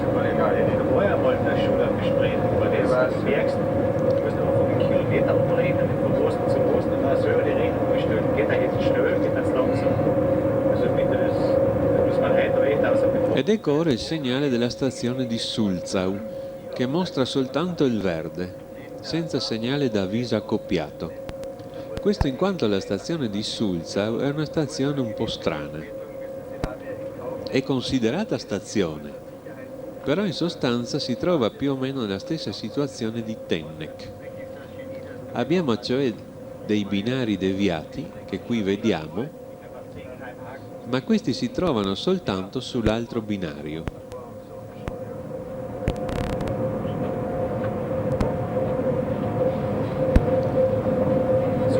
Pertanto, per il nostro binario, questa stazione in pratica è come se fosse una fermata.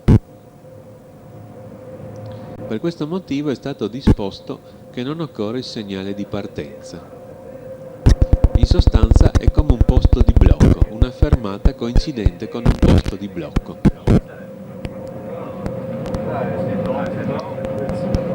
La gola si fa sempre più selvaggia, ma ci stiamo avvicinando alla pianura. La geografia qui però ha fatto uno scherzo e la pianura deve essere conquistata attraverso una stretta selvaggia, la stretta di Leubel. La strada infatti deve scavalcare questa stretta con il passo di Leubel. La ferrovia invece vince la montagna in altro modo e vedremo come. Ecco in fondo la fine della gola.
Ecco ora in fondo la strettoia, di cui si è detto prima, un vero e proprio canyon.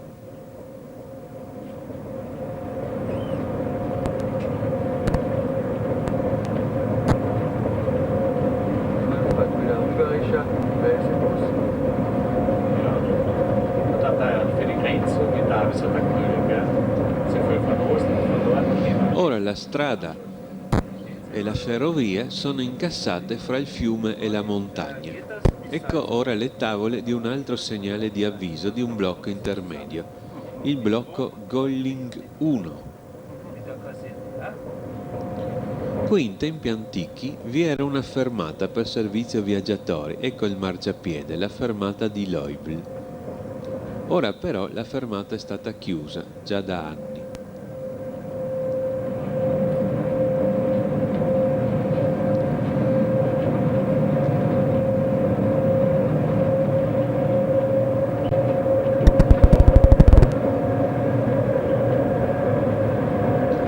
Questi scambi che vediamo sono stati montati per fare la comunicazione Leubel. Al momento del film erano stati appena montati e pertanto la situazione dei segnali non era ancora modificata. Ecco infatti adesso il segnale del blocco Golling 1.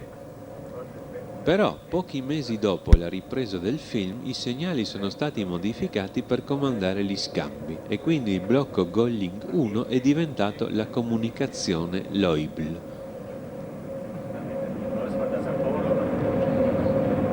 Siamo alla fine del canyon, in fondo abbiamo la grande pianura dove si trova Salisburgo.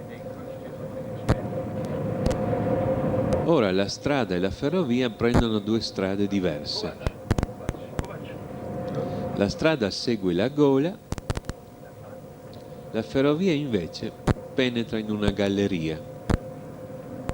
E questa è la galleria più lunga della ferrovia di Gisela, della linea Salisburgo-Innsbruck, ed è anche la galleria più lunga del nostro viaggio dopo quella dei Tauri. Prima però abbiamo questa breve galleria artificiale di protezione. Poi si passa il fiume Salzach ed ecco la galleria di Offenauer di 940 metri.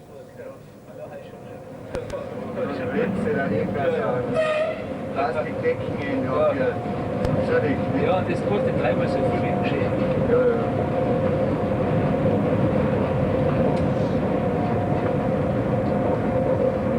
Immer wieder ein paar Pläne, die das kaufen, aber nicht Uferdecken und herunterrollen und Wir dann La galleria è curva all'entrata ma poi è rettilinea.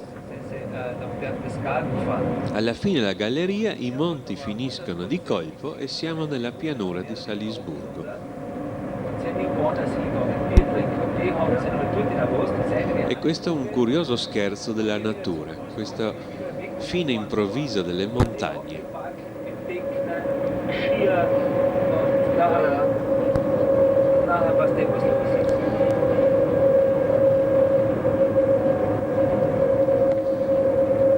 Ora ci avviciniamo ad un nuovo tratto neutro di separazione fra sottostazioni.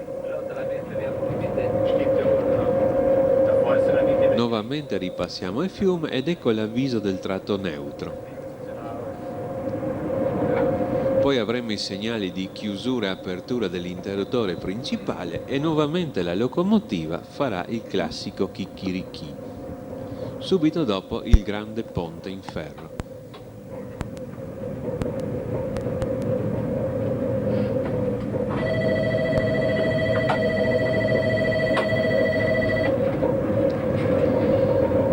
Le tavole ci avvisano ora il segnale di avviso della stazione di Golling. Stiamo per arrivare al chilometro 29,2. Ecco il segnale d'avviso a via libera. Il chilometro 29,2 vede la velocità crescere dai 90 che abbiamo tenuto fino a questo punto, subito dopo Sulzau fino qui, a 130. Siamo ora pronti per la volata finale fino a Salisburgo. Ecco il treno che aumenta la velocità. Il segnale di protezione della stazione di Golling-Abtenau ci dà il transito verde coi due verdi.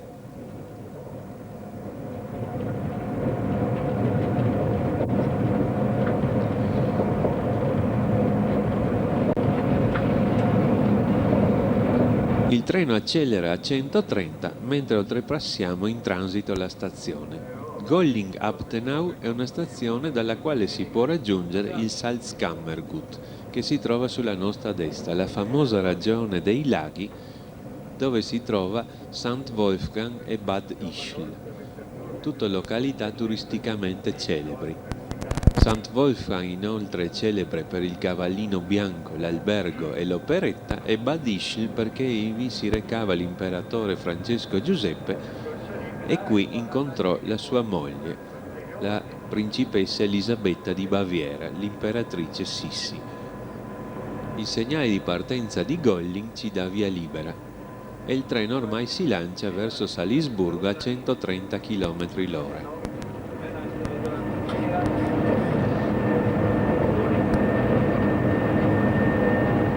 Sulla sinistra vediamo delle montagne. Al di là di queste montagne si trova quel curioso cuneo che forma il confine con la Germania della zona attorno a Berchtesgaden.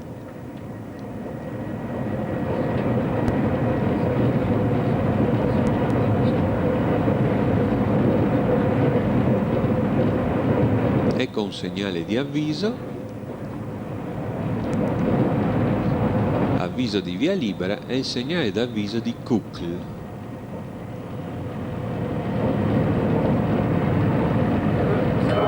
Ora l'allarme suona perché vi era una tabella triangolare con scritto 6 e l'avviso di un rallentamento per lavori in corso e il treno frena. Intanto si avvicina il segnale di protezione di Kukl che ci dà la via libera. Anche questo però non ha il segnale di avviso per la partenza. Siamo ora nel rallentamento. Il rallentamento è di 60. Però nel famoso libricino che possiede il macchinista era di 70. Ecco qui il rallentamento, la tabella A e poi la tabella E, che questa volta si trova anch'essa a destra perché la linea è a doppio binario. Ed ecco la stazione di Kukl.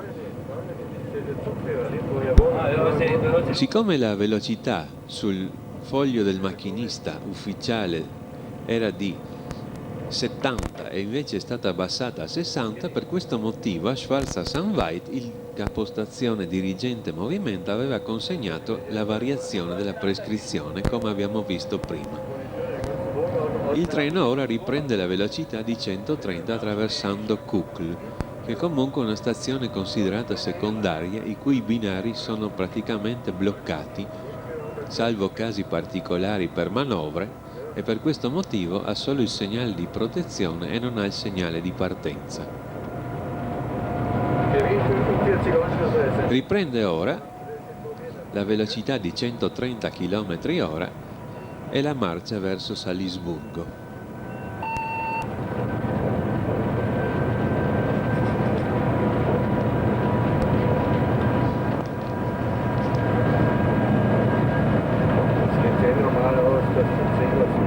Ecco ora una visione del posto di guida. Possiamo vedere i libretti delle prescrizioni e l'orario. Stiamo viaggiando, come si è detto, a 130 km/h.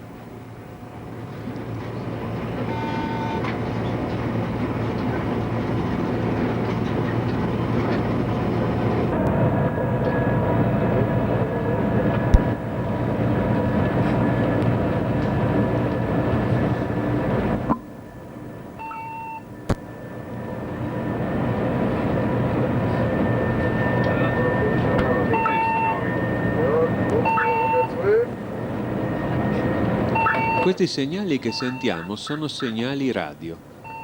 Una stazione chiama il macchinista. Gli scambi invece che vediamo sono stati montati poco prima della posa di questo film e quindi praticamente sono una novità e non hanno i segnali. È un posto di comunicazione intermedio fra Kukl e Hallein che però adesso è in regolare funzione. Ecco ora il segnale d'avviso del blocco Hallein 1 che ci dà avviso di via libera. La tabella invece della fermata ci avvisa la fermata di Vigaun.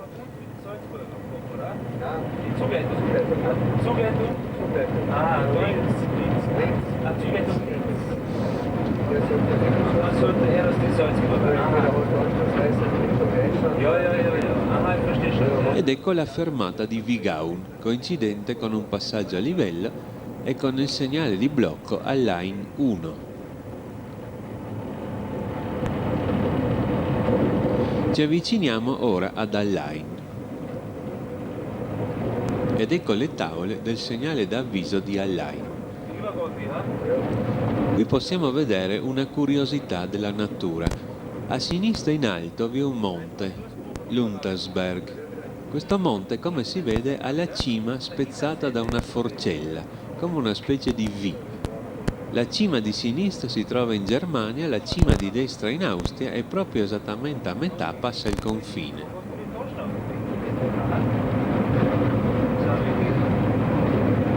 Ecco le tavole del segnale di protezione di Hallein. Il segnale verde 2 verdi, via libera con avviso di via libera. Transitiamo a 130 in stazione di Hallein. Hallein è una città famosa per le miniere di sale che sono visitabili e inoltre si vanta di aver dato i natali a Franz Xaver Gruber, l'autore della celebre canzone natalizia Stille Nacht. Stille Nacht è stata composta a Oberndorf, a nord di Salisburgo, però Gruber era nato qui.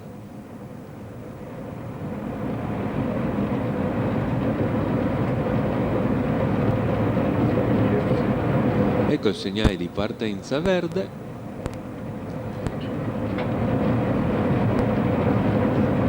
Siamo ora a 16 km da Salisburgo.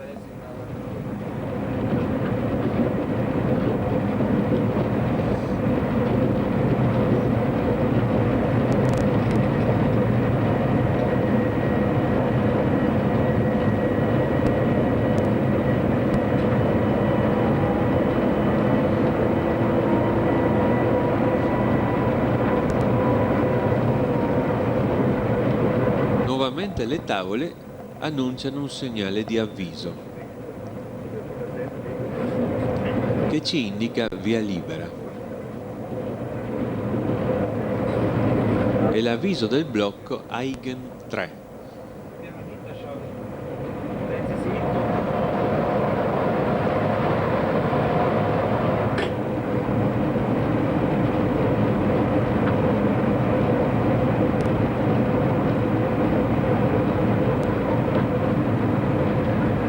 Ecco ora le tavole del segnale principale e il blocco Aigen 3, via libera verde. Subito dopo la fermata di Puch Oberalm.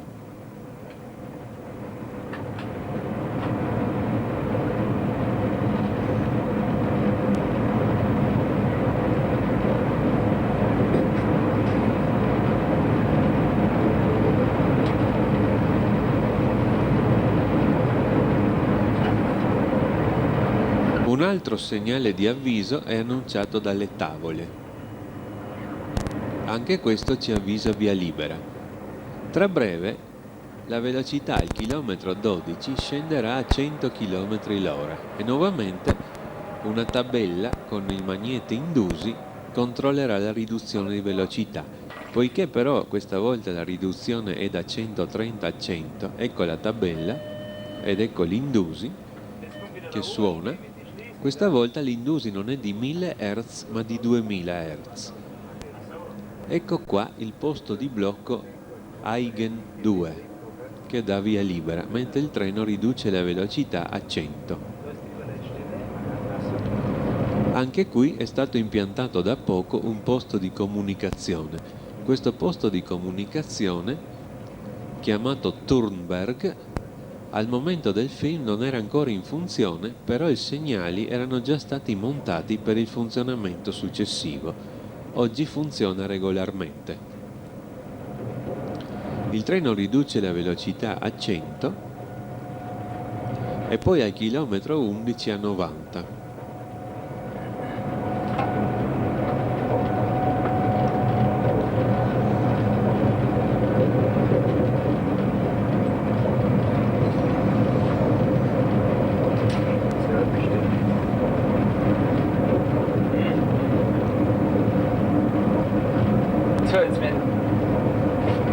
E qui ecco la tabella 9 appena passata.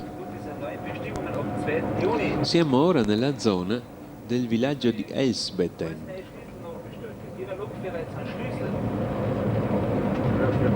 Ja, nein.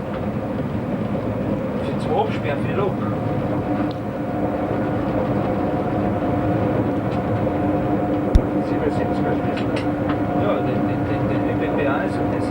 Un tempo qui vi era la fermata di Elsbeten. È stata però spostata più avanti. Rimane ancora il casello della fermata, mentre del marciapiede non vi è più traccia. Ecco ora il segnale di avviso del blocco Aigen 1.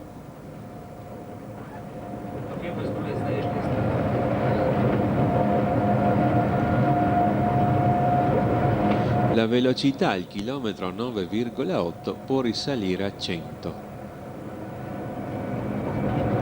Ed ecco dopo la curva la nuova fermata di Elsbeten.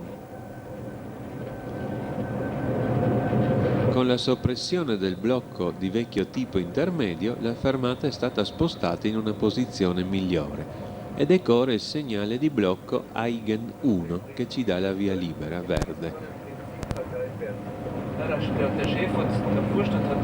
Sulla nostra sinistra, dietro gli alberi, vi è una collinetta. Quella collinetta, la vediamo proprio sopra la curva, è la collinetta del castello di Hellbrunn, i famosi giochi d'acqua.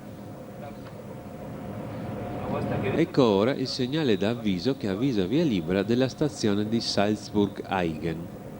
Qui si trovava un tempo la fermata Hellbrunn-Glasenbach. È stata però soppressa e di essa non vi è più traccia in nessun senso. Il treno ora, all'entrata della stazione di Salzburg-Aigen, deve ridurre la velocità a 90. Questa è la velocità di linea, ma vi sono anche dei rallentamenti per lavori in corso. Ecco, adesso ha suonato l'allarme per la riduzione di velocità.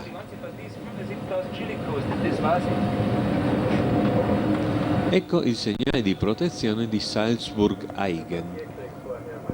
Ci dà il transito, verde con i due verdi. solche außertourlichen Auslagen hast, musst du das von der Direktion anfordern. Du zahlst drüber und dann bist du von Kali. Il treno ora frena perché, come detto prima, per lavori e gli scambi vi sono dei rallentamenti. Ecco la tabella A. Vi è un rallentamento a 70 km/h.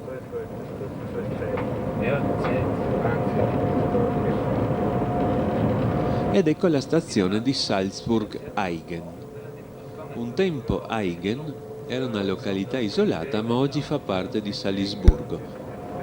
Quel monte che vediamo sullo sfondo è il Kapuzinerberg, che è uno dei due monti di Salisburgo. Ora noi vi gireremo attorno. Salisburgo si trova a sinistra del monte, ma noi arriveremo alla stazione girando a destra.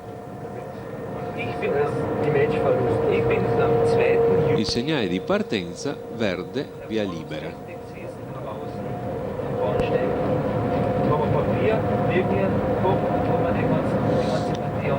Con esso è accoppiato il segnale di avviso della stazione Gnigl. Siamo ora, qui finisce anche il rallentamento e il treno può riprendere poi velocità, ecco la E 10, velocità 100. Siamo ora nella località denominata Parsch. Anche Parsch un tempo era un paesino ed oggi è un sobborgo di Salisburgo. Qui vi è la fermata di Salzburg-Parsch, che si trova proprio all'entrata della successiva stazione di Salzburg-Gnigl. Ecco il segnale di protezione di Salzburg-Gnigl che ci dà il transito, verde con i due verdi, e poi abbiamo subito la fermata di Salzburg-Parsch.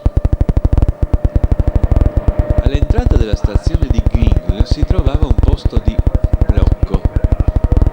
Lo vediamo qui a sinistra, eccolo. Questo posto di blocco, abbandonato dalle ferrovie, è stato comprato dal gruppo ferromodellistico salisburghese e al suo interno è stato costruito un grandioso plastico ferroviario. Chi visita questo plastico può così vedere da un lato i trenini e dalle finestre del vecchio posto di blocco i treni veri che passano sotto.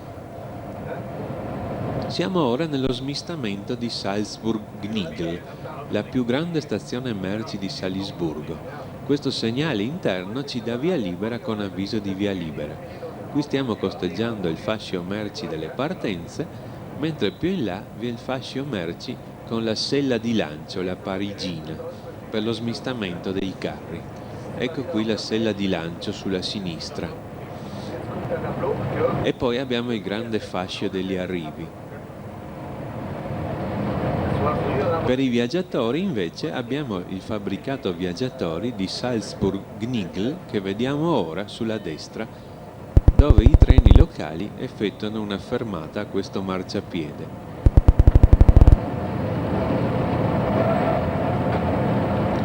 Da Salzburg-Nigl vi è un triangolo per la linea di Vienna. Questo triangolo è percorso dai treni merci o da treni viaggiatori straordinari. Ora vediamo sulla sinistra la linea che comincia ad innalzarsi per questo triangolo ferroviario sotto il quale adesso passeremo. Intanto la tabella 6 ci indica che qui la velocità è scesa a 60 km/h. Ecco il ponte sopra il quale vi è il triangolo ferroviario per la linea che proviene da Vienna. Siamo ormai arrivati alla fine del nostro viaggio. Ecco ora avvicinarsi un segnale principale, verde e sotto 2 gialli e un verde, avviso di 40. E questo l'avviso, mentre suona l'Indusi, dell'ultimo segnale per il nostro viaggio. Entriamo ora in stazione di Salisburgo Centrale, Salzburg Hauptbahnhof. Il segnale esterno ci ha avvisato la riduzione di velocità interna. Quel ponte che vediamo è la linea che viene da Vienna, la linea dell'imperatrice Elisabetta, che qui scende nella stazione principale, mentre noi saliamo leggermente. Ed ecco velocità 40, questo è l'ultimo segnale del nostro viaggio. Manca il segnale di avviso della fermata, in quanto che, essendo la stazione finale, la fermata è obbligatoria e pertanto l'avviso della successiva via impedita è sostanzialmente inutile. Ecco le due linee, la linea di Gisela di Innsbruck e la linea di Elisabetta di Vienna, che si congiungono nella stazione di Salisburgo Centrale. La stazione è stazione di frontiera con la Germania, pertanto vi è il controllo doganale. I binari perciò sono divisi in 2 zone. La zona di destra è per il traffico interno austriaco, noi invece andiamo verso la zona di sinistra dove i marciapiedi sono bloccati dagli sbarramenti della dogana. I viaggiatori che adesso aspettano il treno, prima di arrivare sul marciapiede, hanno subito il controllo dei passaporti. Il nostro treno, come si sa, va a Dortmund e quindi prosegue. Non cambia però la macchina, perché infatti per una convenzione, essendo tutto uguale come trazione e tipo di indusi, le ferrovie austriache e le ferrovie tedesche si scambiano le macchine senza problemi. La nostra locomotiva austriaca da Klagenfurt va fino a Monaco, dove si inverte il senso di marcia e quindi rimane al paraurti, e abbiamo visto tante volte durante il viaggio treni in Austria trainati da locomotive tedesche. I macchinisti invece si cambiano, il macchinista tedesco sta aspettando per dare il cambio al collega austriaco. Ecco la tabella H del punto di arresto e il treno si ferma. Il segnale di partenza ovviamente è rosso e questo è il primo segnale di blocco del nuovo tratto di linea delle Deutsche Bundesbahn, cioè delle ferrovie tedesche. Da qua in poi l'esercizio è affidato alle ferrovie tedesche. Il macchinista austriaco scende e dà il cambio al collega tedesco.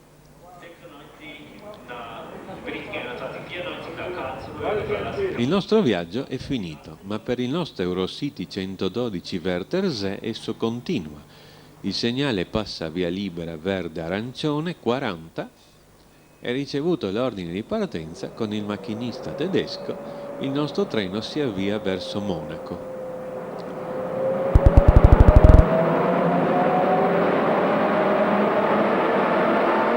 Vediamo il treno ora che la nostra locomotiva ha portato sin qui. Sono vetture tedesche del nuovo tipo, le vetture dei treni Eurocity. Qui abbiamo la sezione di prima classe,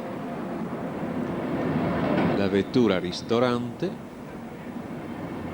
la sezione di seconda classe. Queste sono vetture ancora colorate nei vecchi colori della DB. Pian piano tutte saranno trasformate come le prime vetture che abbiamo visto prima. Ecco un'altra vettura nei nuovi colori e l'ultima ancora nei vecchi colori. E il treno prosegue verso